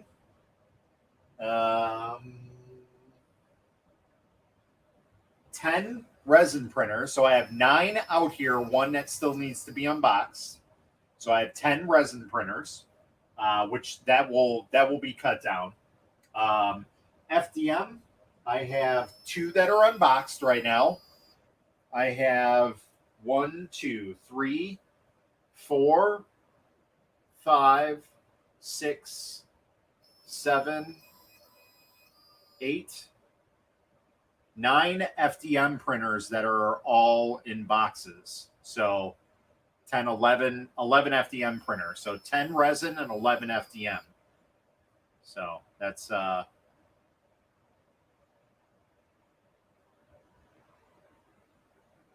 whoa. You saw an an S500 for $220. Like I would scoop that up in a second, man. Yeah, so what it is all these are test printers. So I thought I had less, but no, I have a lot. I was gonna kind of do like a huge unboxing and setting up stream, but with just me being here, that'll take all day. I would literally be here unboxing printers and setting them up all day long. So I like the black cover. I agree. I like it too. It's a nice setup, but I always like black for colors. I need a better FDM printer, so go and get one.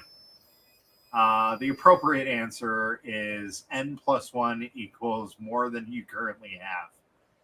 So just as an FYI, this whole setup used to be against that wall back in the day. When I first started 3D printing 3 years ago. Oh, geez, it would be almost 4 years ago now. So 4 years ago, when I started FDM printing, I had 25 FDM printers, or around there, somewhere around there, and I used to just have a bunch of different ones. I had a Prusa, I had a G-Tech, I had an Ender 3, I had an ANET clone, I had a JG Maker, Sane Smart Core, or I'm sorry, a Tronxy X5A, and a bunch of other, random printers, G-Tech E180, G-Tech Me Creator 2, like a whole bunch of other weird printers. And so I decided, okay, resin printing is getting cheaper. Let's get into that. So I swapped all those printers out back November, almost 3 years ago now. It'll be 3 years this November. I swapped them all out. I sold all my FDMs and I moved in resin. And I kept like 1 or 2 FDM pretty much. The Prusa was the first one to go, actually, surprisingly. But yeah, I kept a few of them around just to make some parts here and there, and then I swapped them all out after that. And I hadn't had an FDM printer for like 2 years. 2 years I hadn't had an FDM printer, and then I got back into the swing of just general 3D printing because I did have a lot of customers asking me for prints, and I couldn't print them because I didn't have an FDM printer.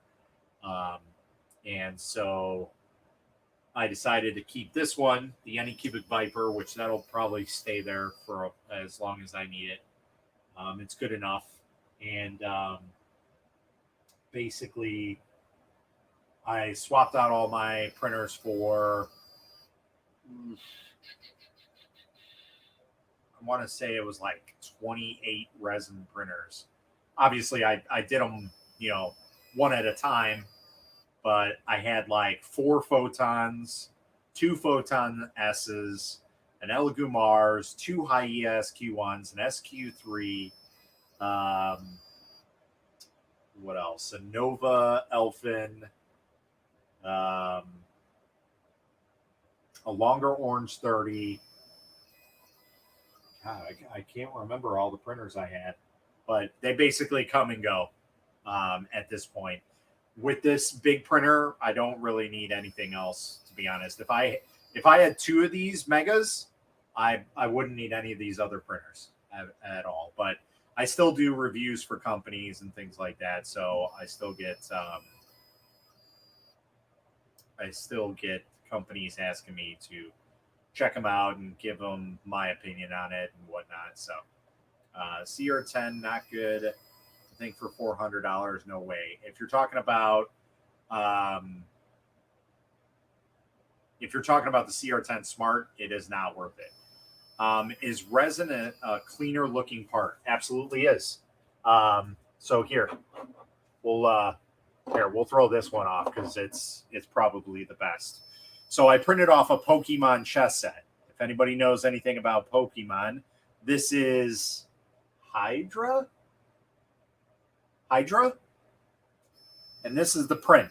Those are dangerous. How spiky they are. So it was printed like this with some supports, but I mean the end look is just, it is amazing. Look at the detail on that. These are just off the print. Cleaned them up, cured them, and that's it. I didn't do anything else. So Wanhao. Oh, those were the other ones I had. Wanhao i3 minis. I had 3 of those. I had the model price version of that, the Select V2, which was in an enclosure. That was kind of cool because you could print ABS with it. But I didn't really use it as much as I needed, so I got rid of it.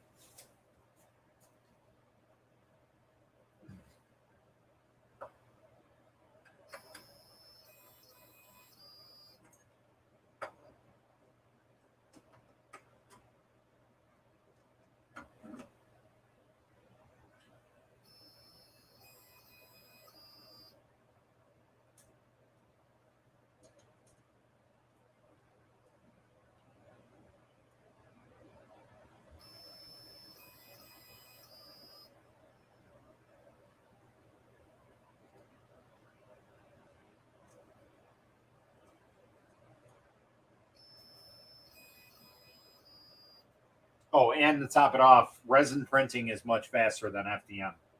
Now, it is almost double the cost, but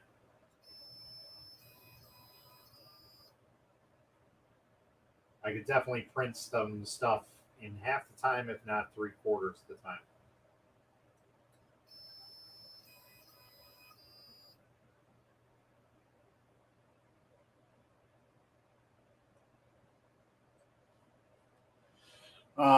So when printing modules with hair, is what side do you support them on?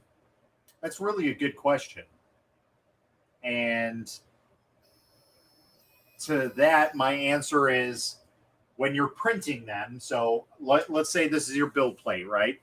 So we're going to use, this as an example because we want to maintain these sharp edges as best as we can, because these are, like I said, they're dangerous. Like you can slice somebody real easy with these. So with this, okay, you're printing it on your build plate like that, right? So we're printing it upside down. So what I'm going to do is I'm going to tilt it like this. And the reason being is all these points kind of drip off a little bit. Now I use 30 to 35 angle, and then I add supports where they're needed. So, but I always make sure that the resin has the ability to drip off.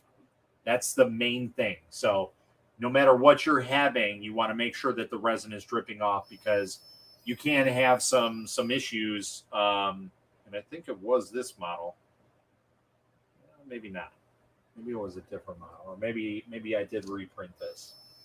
One of the models I had, it failed just ever so slightly on the hairline. So, but that's my whole thing is like, if you're doing something on the build plate, make sure you're checking to see how the resin is pouring off of that model. So that's why it's always best to angle. You can print stuff straight up, like these models were printed straight on the build plate, but you risk a lot of problems with the model, or damaging the FEP or whatever, because the suction is too great. So you want to really like angle it, because there's no suction, because this is hollow. So basically what it's doing is it's like suctioning out. Kind of think of it as like putting a bucket of water, and you're grabbing a bucket of water, okay? Now try and do that when you flip it upside down. So like think of this as a bucket of water.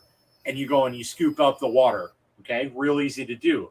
Now try and do that like this and do it the other way. It's much harder, right? So you got to make sure your orientation is good. So for larger FDM printers, I think the Bluer Plus for 330 or longer 5 for 300 are all right, but they will need tuning.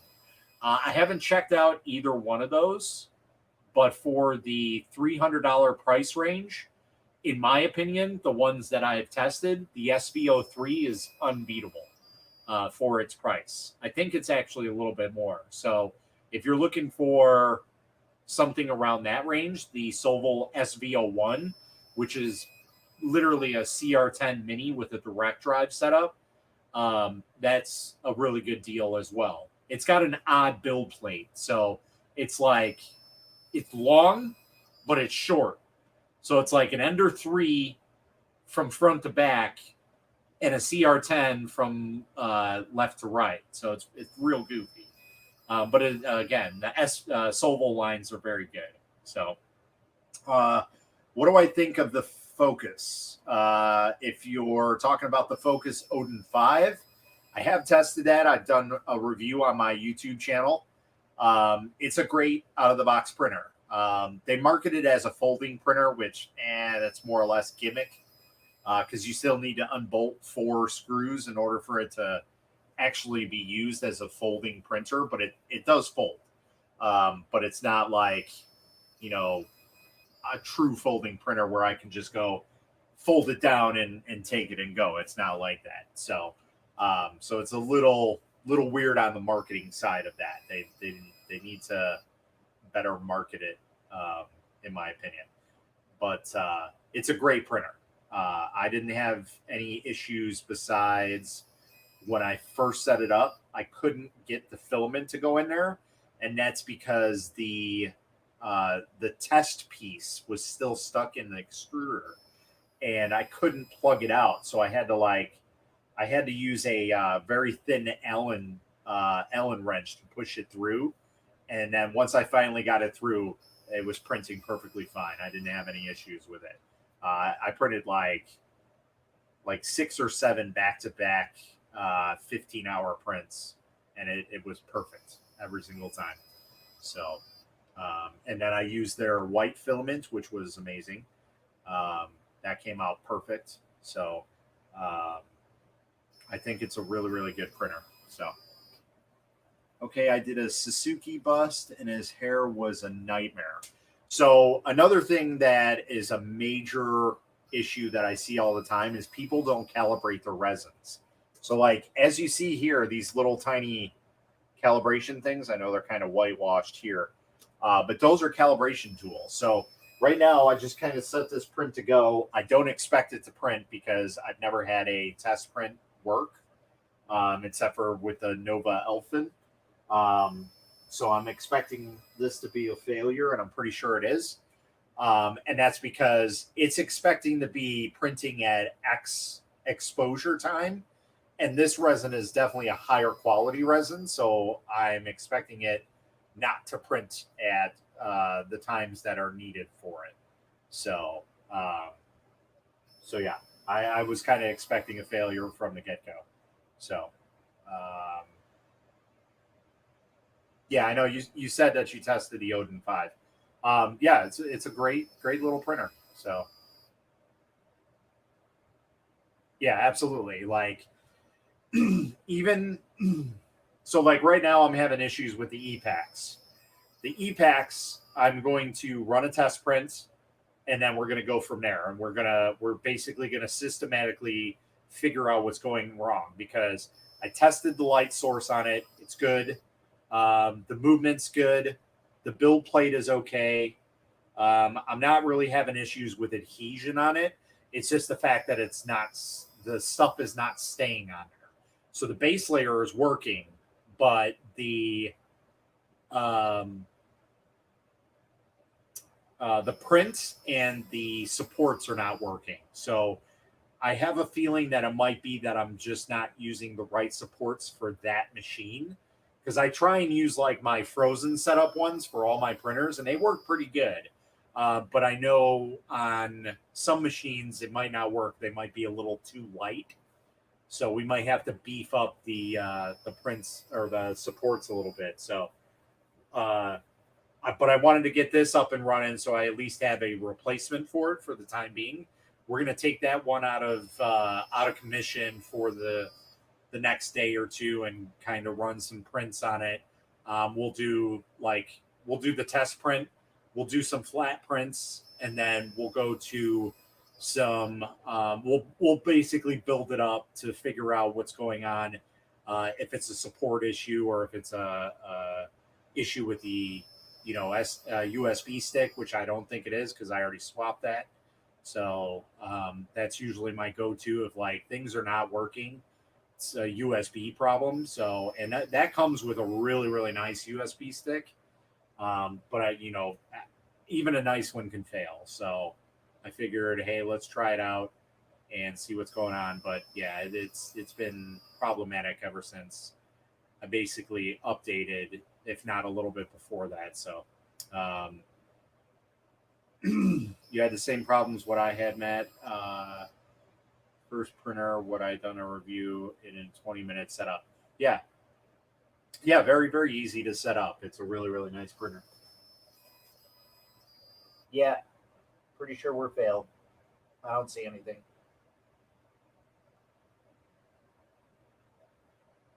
So at this point, we're just going to stop the print, and we're just going to run our own print.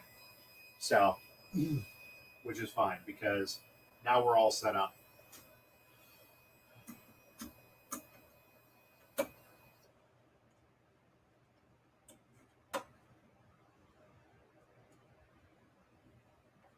So we're going to run a calibrations print on this. It'll take like 15 minutes or so.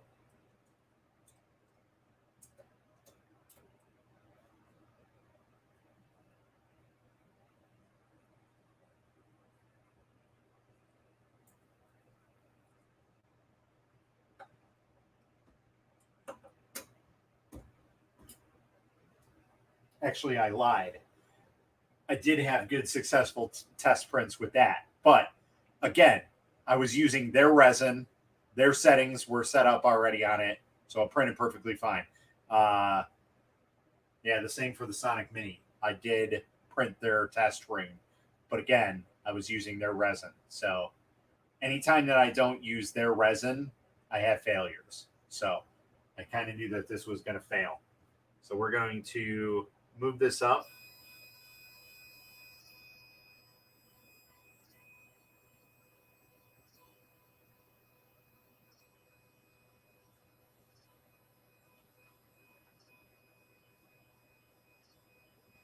So right then and there, I can already tell that our exposure is way off on this resin. And the reason being is nothing even stuck to the build plate. Like usually something that'll at least let me know that the base layers are at least good. But that right there tells me that even the base layers are terrible on this thing. So we're going to take it off, drip it, drip it, drip it.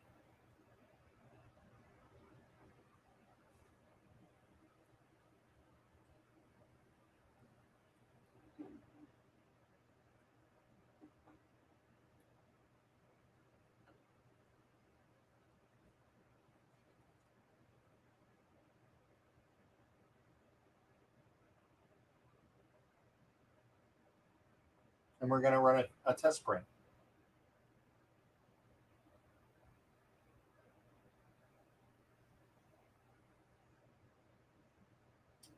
So we need that bottle of resin. So let's see, is there anything on here that'll help me calibrate this? Operating temperature, that's it. Okay. So it's high precision resin. So since this is a monochrome screen, we'll start with 2.2. And I usually have my base layer set at like 35 just to start. And we'll go from there and see how it goes.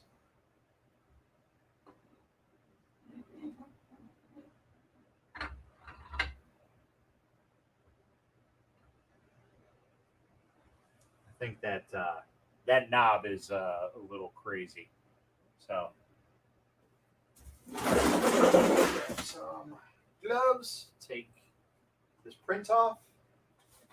So if you guys don't know, all right, so obviously we have a failure in the vat here. So what I'm going to do, clean off this area right here. So we have somewhere to put the vat.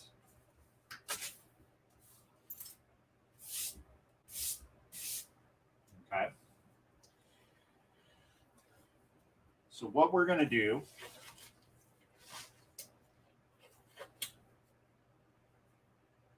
yes, it did fail.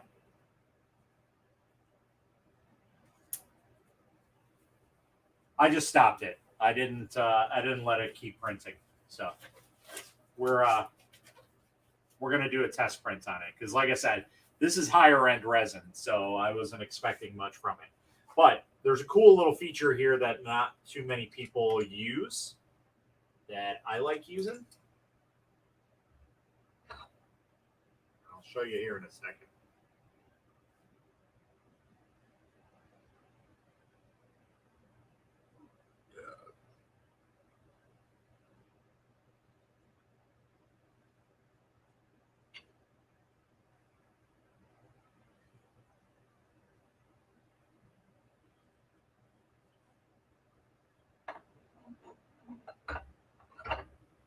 Yeah, like I said, I kind of figured that it was going to fail, just because that's my MO. That's why I never really do test prints on resin printers because they always fail on me.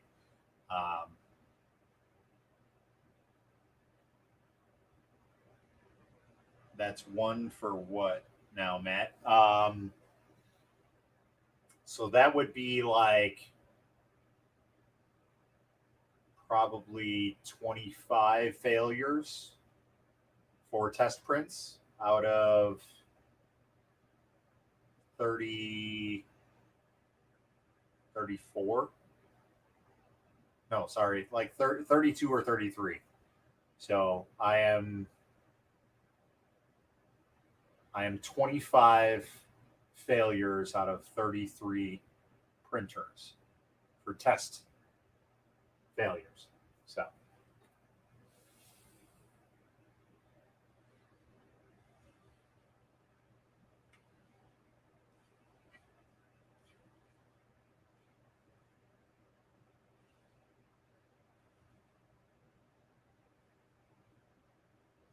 but that's fine because I don't usually use test prints anyway. So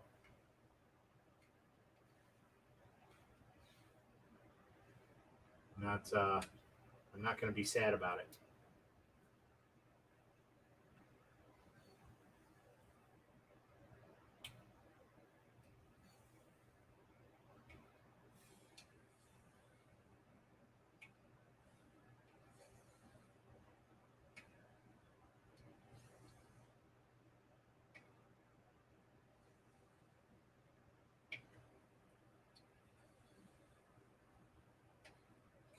We're gonna have to see if there's drip plates for this though, because already that's gonna be it's gonna be an issue.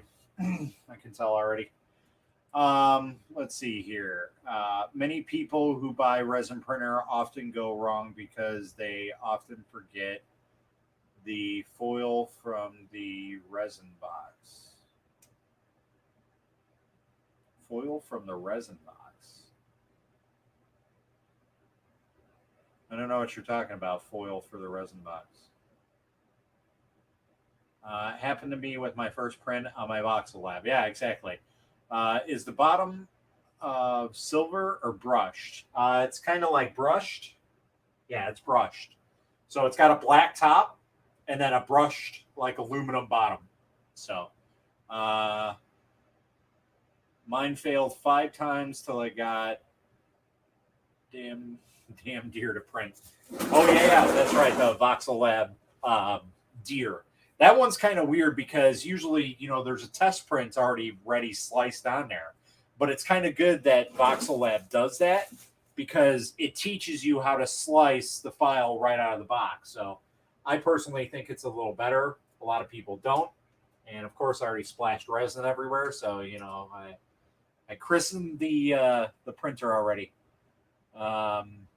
85,048 price includes VAT. I don't know what that means. So there's this cool little feature here. If you go into your tools, there's a clean VAT feature. Now, what that's going to do is it's going to open up the screen. So anything that's failed that has been printing is going to stick to the bottom of the vat. So we're going to let that go. And it's going to print a solid layer. And then we're just going to go ahead and remove it, which it should be fairly easy to remove.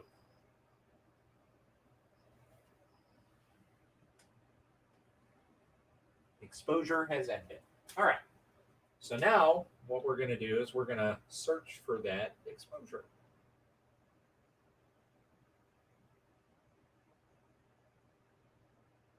HSE.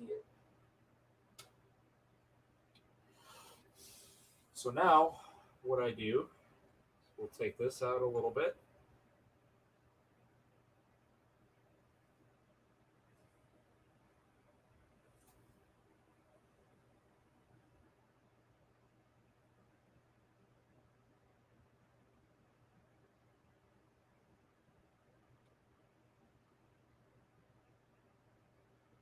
We're going to have to expose that a little bit more.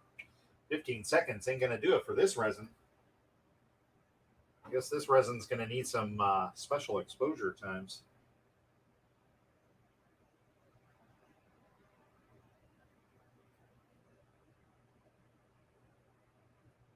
Which explains why I failed. You've probably been asked this already, but what do you think about the Elegoo Jupiter and the Elegoo 2K DLP Mars? So DLP is not really meant for what we do, miniatures and things like that. It's more or less for engineering purposes. Now, that's not saying that you can't use it for hobbyist purposes, but it's not its main thing.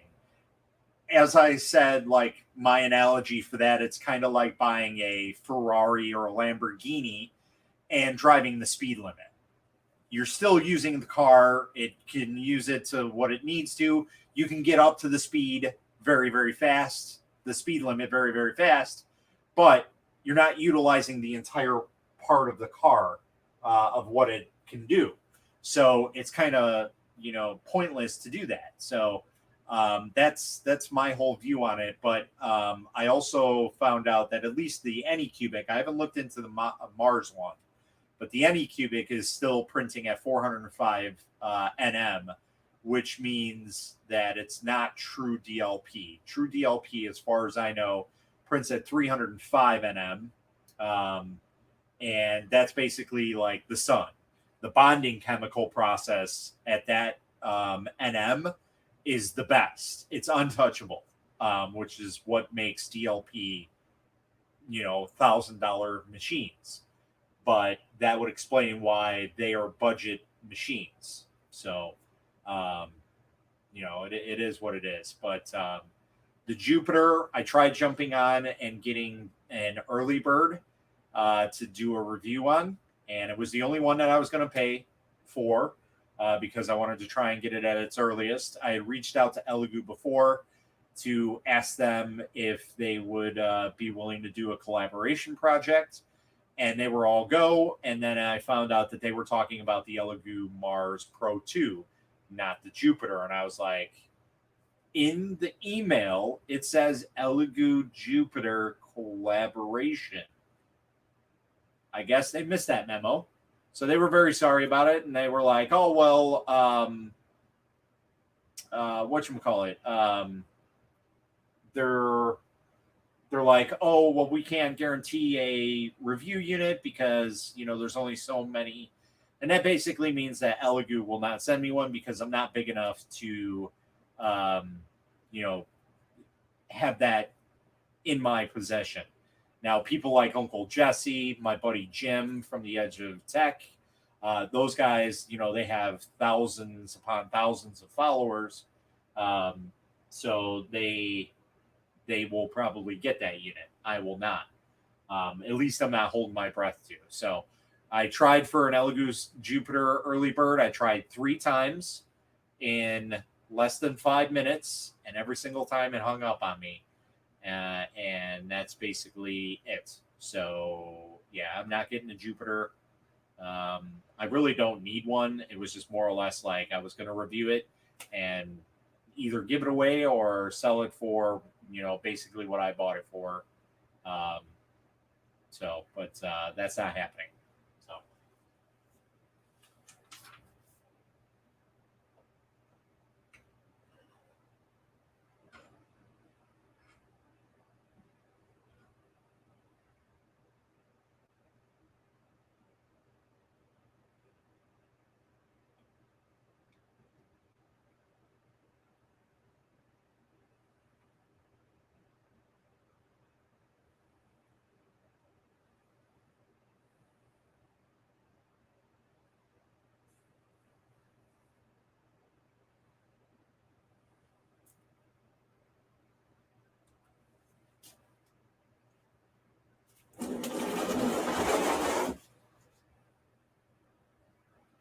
So this is a back clean function. So this takes all of the prints, and you guys can't really see that, but you can see that the prints pretty much failed from the get-go. So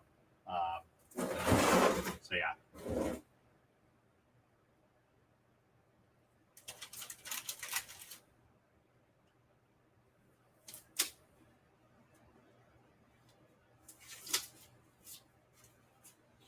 All right.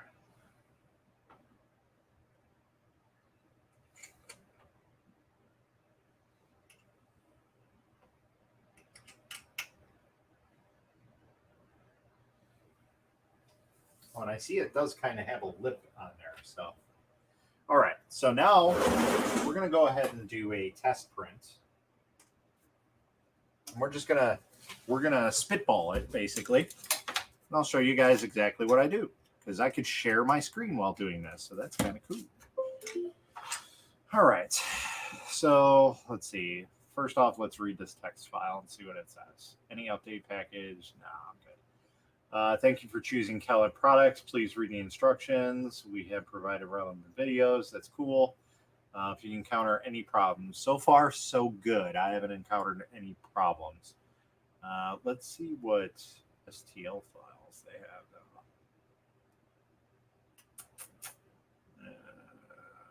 Larger icons. Well, we can't really see what's in there. So, all right.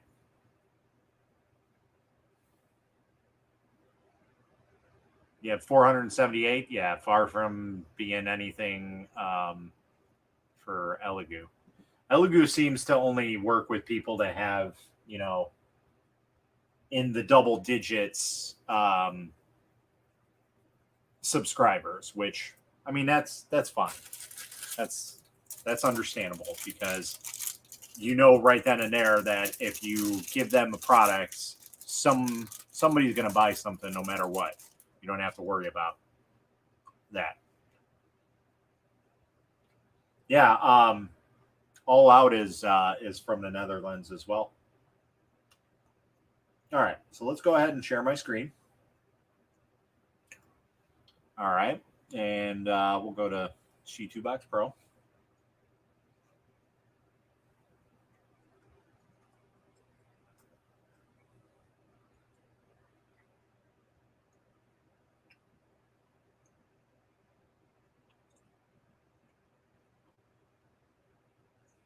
All right. I don't even know if I can add their machine. I don't think it's even in here. It's not.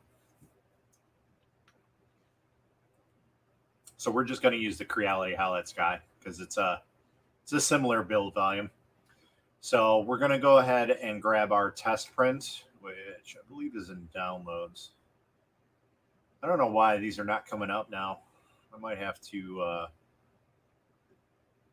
restart my computer after this. See what's going on.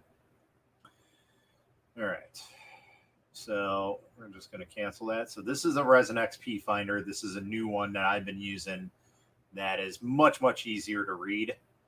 You can see like all the points here. All these, if they print good, we're good. This is what you got to look at, all these little lines. These should not be blending in any way, shape, or form over here, over there, all these little lines. So it's got a lot of little lines on it. Whereas before, you know, there were super, super thin lines and it was real hard to determine what was what. So, but this one I think is much, much easier to read. So on here, we're going to go ahead and set up our prints, and we're going to do 6 for our layer count because 8 is kind of high. Exposure time, let's do 2.2. Our bottom exposure, we're going to do like 35 for that. And everything else should be pretty good. That should be more than enough for the bottom and lifting stuff. Yeah, I think that's good. You know, before we complete this, let's see if there's actually a profile on here.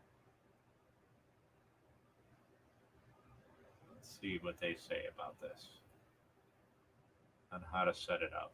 They probably do. I'm pretty sure they did in the instruction manuals. Menu directory, leveling. Okay, we did all that. We're good, we're good, we're good.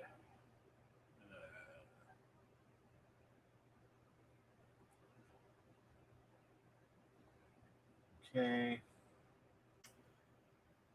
There we go.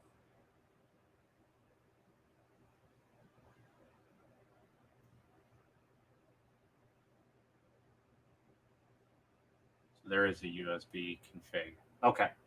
All right. So we're going to actually import a profile. I don't think I can do it from here. Which I'm surprised they don't have it on here anymore. Maybe because they're just not a big machine anymore.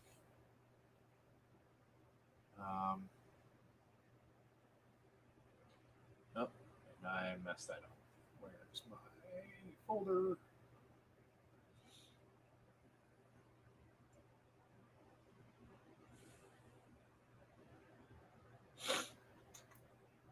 Oh, and they have a support configuration too. That's cool. All right, so we're gonna actually open up a new one. We're gonna go to default, apply, and we're going to import profile. Oop, wrong one. Import profile, and we're gonna go to our USB drive slicer. Okay. Okay. I don't know what that is, but sure. I can delete that. Delete that. And then go to support. Oops. We don't need supports, but we might as well set this up anyways, just for future. So we're going to import our support setting because that's on there. Okay. It's always good to have. All right. So now that we have this, exposure time, and that is insanely high. Holy Jesus.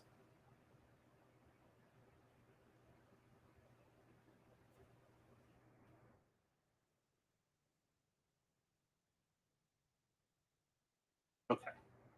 Now we're good. Let's go ahead and slice this because it is a monochrome screen. We did confirm that. And we're going to go, so it'll be 18 minutes. We're going to go ahead and put this on the drive and go from there.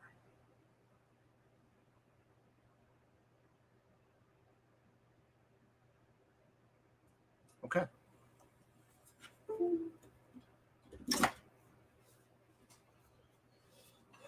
So let's go ahead and calibrate our resin.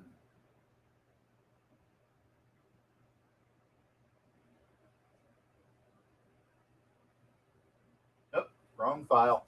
Whoopsie daisy.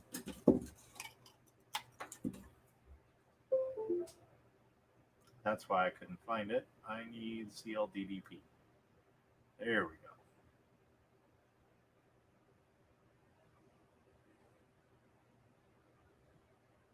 go. Okay, now we're good.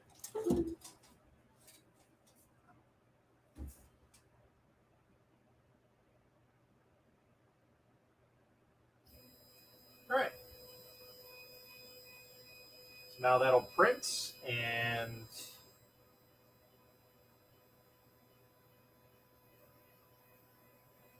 we'll basically go from there. So that's pretty much it, guys. I don't know if you guys want to stick around and watch this thing print, or at least try to.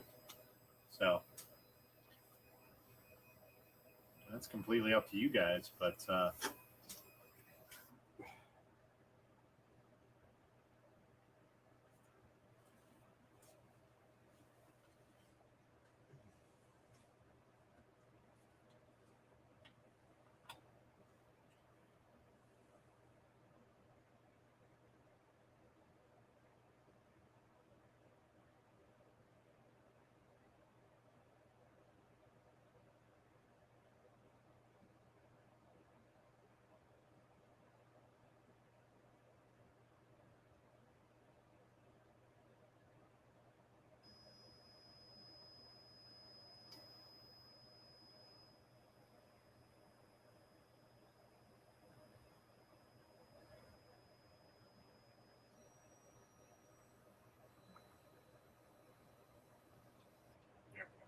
that's a little better.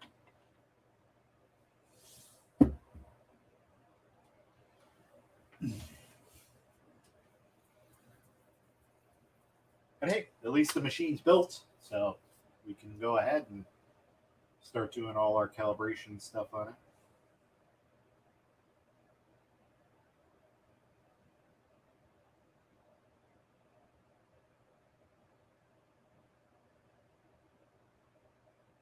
Dang it, it sliced it wrong.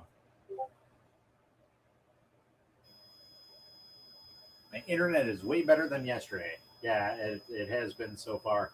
We did have a little bit of uh, downtime for a little, but it's been good so far. So, just to let you know, the slicer that I was using is She2Box Pro, but it is also it's a beta version. So I've been having issues with this test print file, and it coming up where the base layer is not working, and I forgot to double check and see if that it is not working.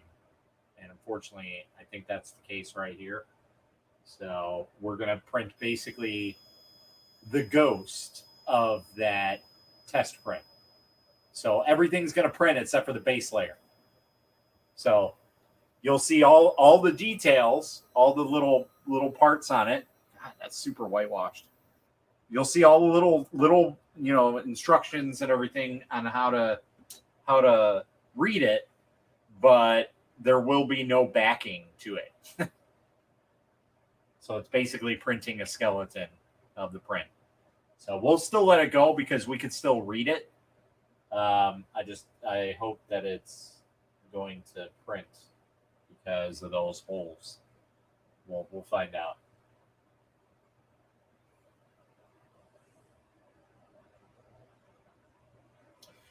Speaking of that, I should have probably went on Resin One's website to see.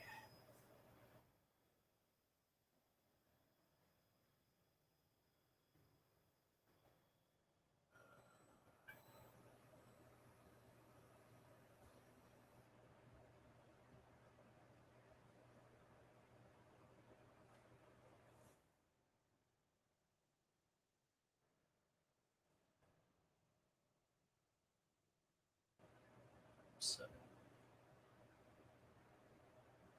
do they have any settings? They do have settings.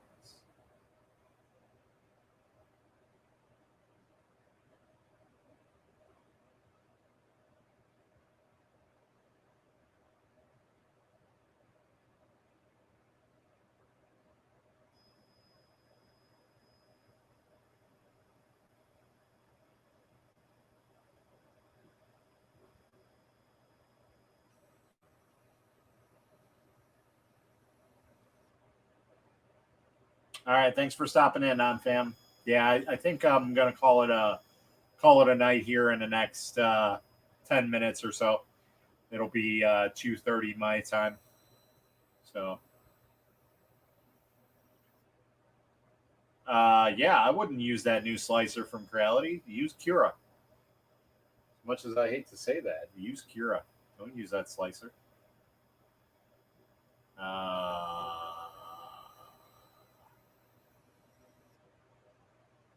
M70 is high precision model. Where there we go. So, oh wow. Oh, that's bottom layer. Okay.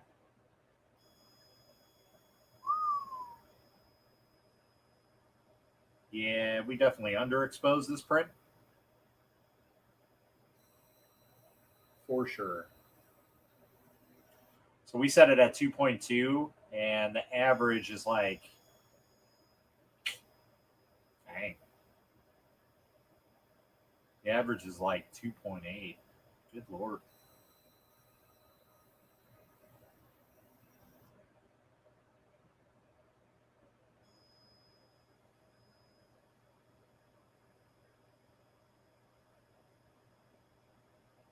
Yeah, we're gonna have failure again.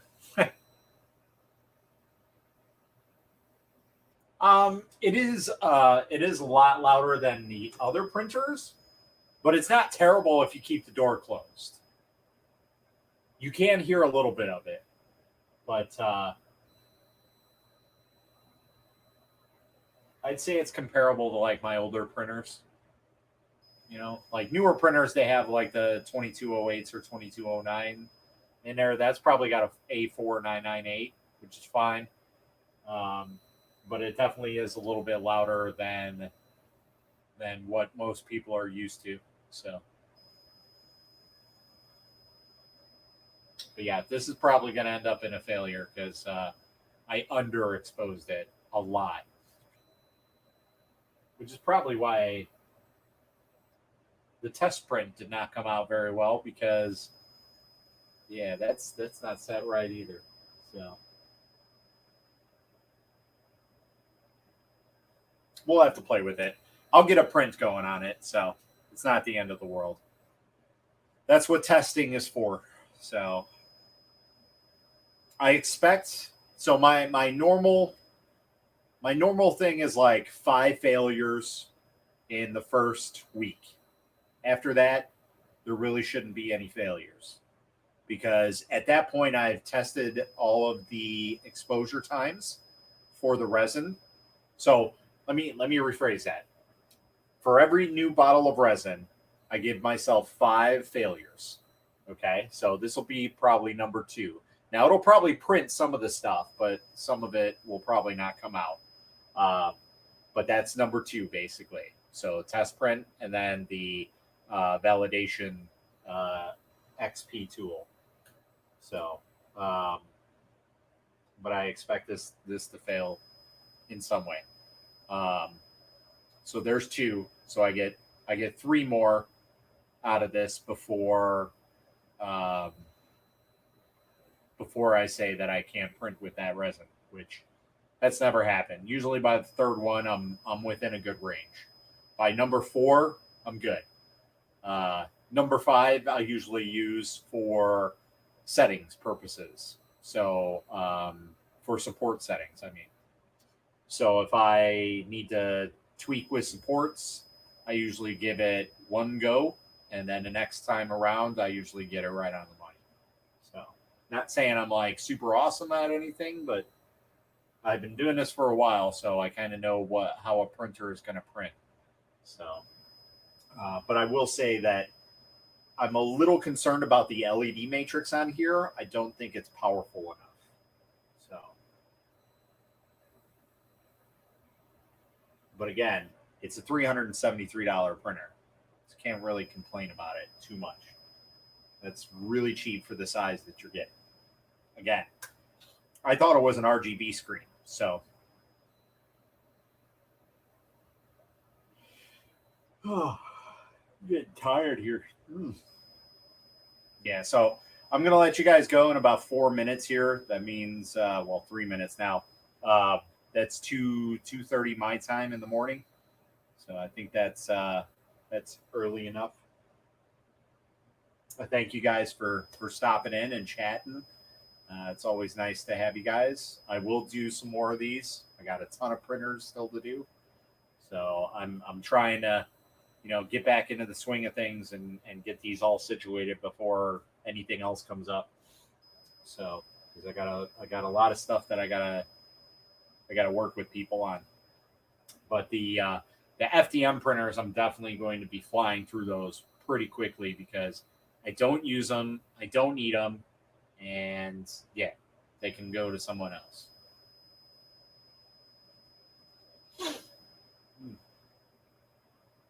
Oh, and whoever asked about the giveaway, um, I will be setting that up for Sunday. So keep an eye on my YouTube channel for that. There will be a giveaway. Um, it will be worldwide, but I have to see if it's better for me to ship something from the United States to that person. If somebody wins in a different country, I will have to look and see if it's more cost effective to ship it to them or buy something like off AliExpress and pay for everything and do it that way. So um, I think that would be more cost effective for me. Well, for both parties, actually.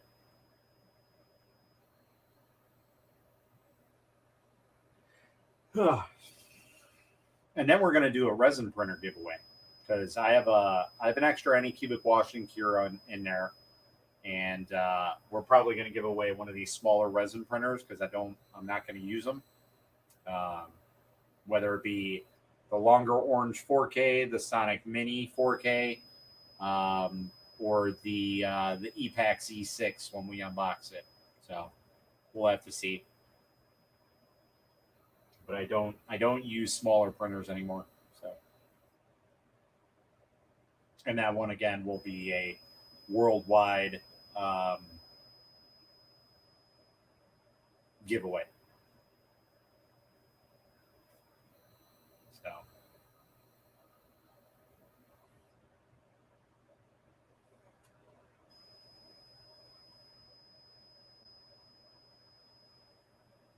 all right, so I lied. I'm gonna let this print. This has 8 minutes left. You go to bed, I wake up. Yep, that's basically how it is. Like I work nights, so I usually get home around like 1 o'clock in the morning, and then I'm on here for an hour or two, messing with stuff. So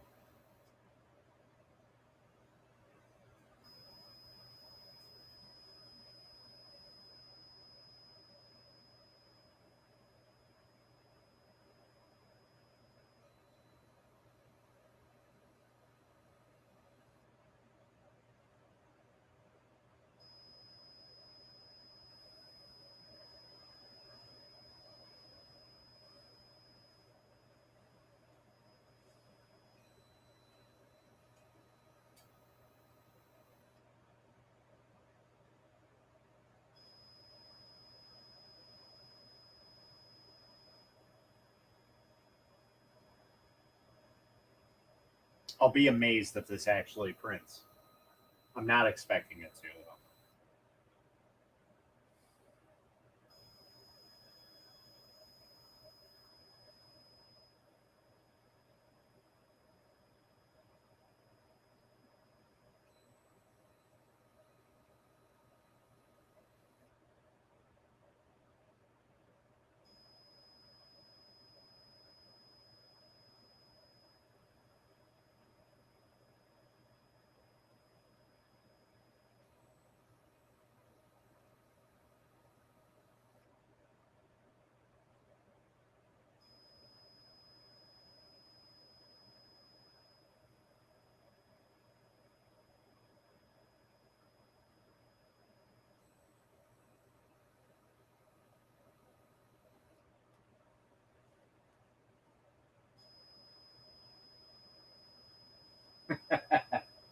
Yes, you do, Vincent.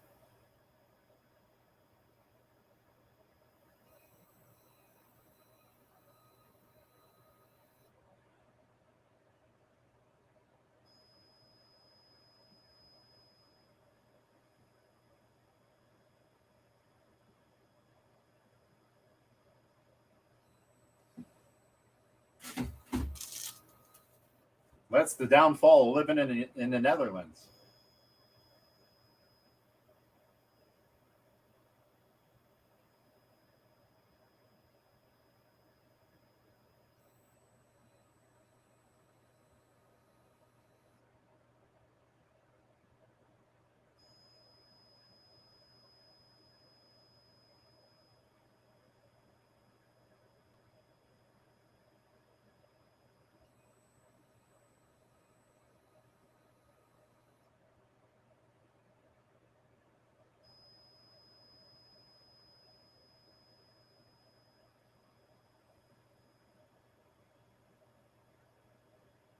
Yeah, I am falling asleep.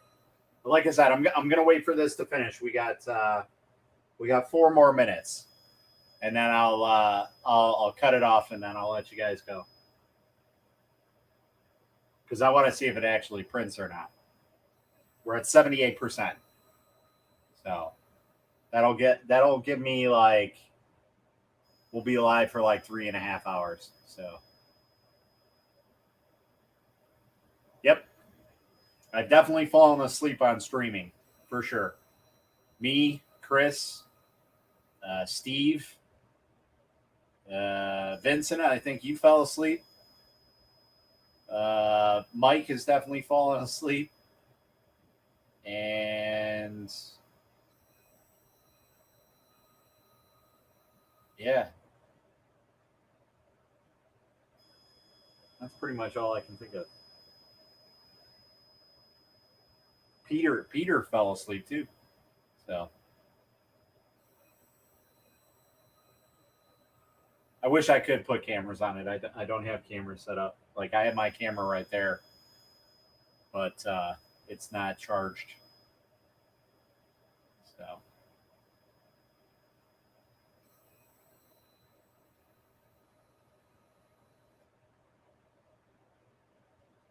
I'll sleep when I'm dead.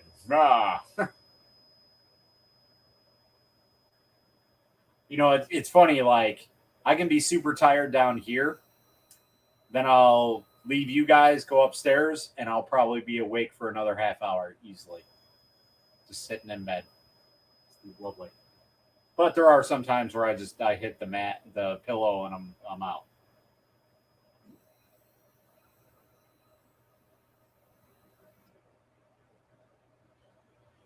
But we are going to have to up the exposure time on this stuff. So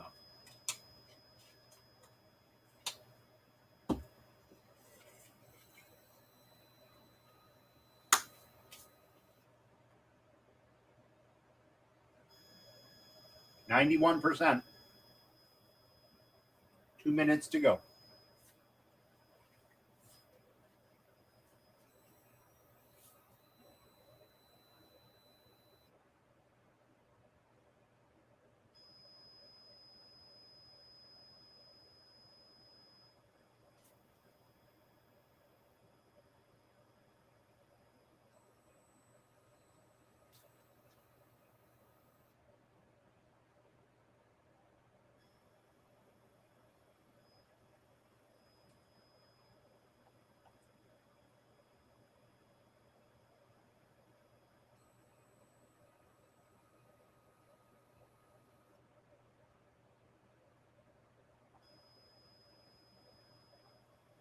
I do like this design because I hate having pop off tops.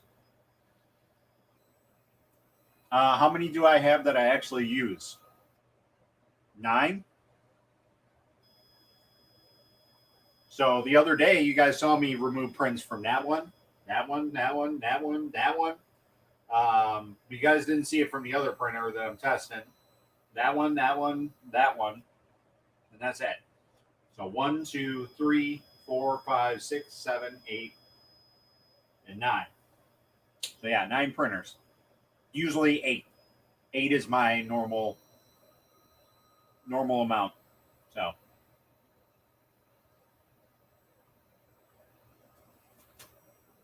did we print? Nope. I don't think so.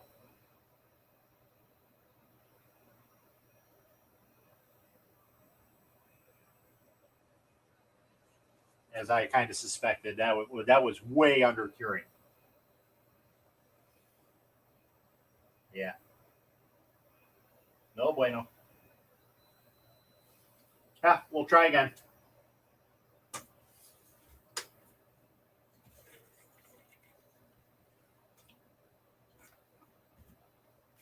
Yeah, it's my ADHD or whatever I have. So, all right, guys. Well, like I said, I kind of knew that one was going to be a failure after I read the documentation on that resin, because that resin requires some high cure times. Not like super high, but like 3 to 4 seconds. That's kind of high. So we're going to let that drip dry, and then yeah, absolutely. Literally anything is a good replacement for the under 3. I hate the under 3 with a passion. I will not suggest it to anybody. Get a Voxel Lab Aquila X2. Far superior machine. The Focus Odin. That's a great machine. Any Cubic Viper if you got the money. Get that. Awesome. But yeah, literally anything. So anyways, I'm going to let you guys go. I thank you all for sticking around on the stream. And, if you guys want to see some more, go ahead and hit that subscribe button on YouTube. The link is right here, youtube.com/AkumaMods. And yeah, that's pretty much it. Until next time, guys, happy printing.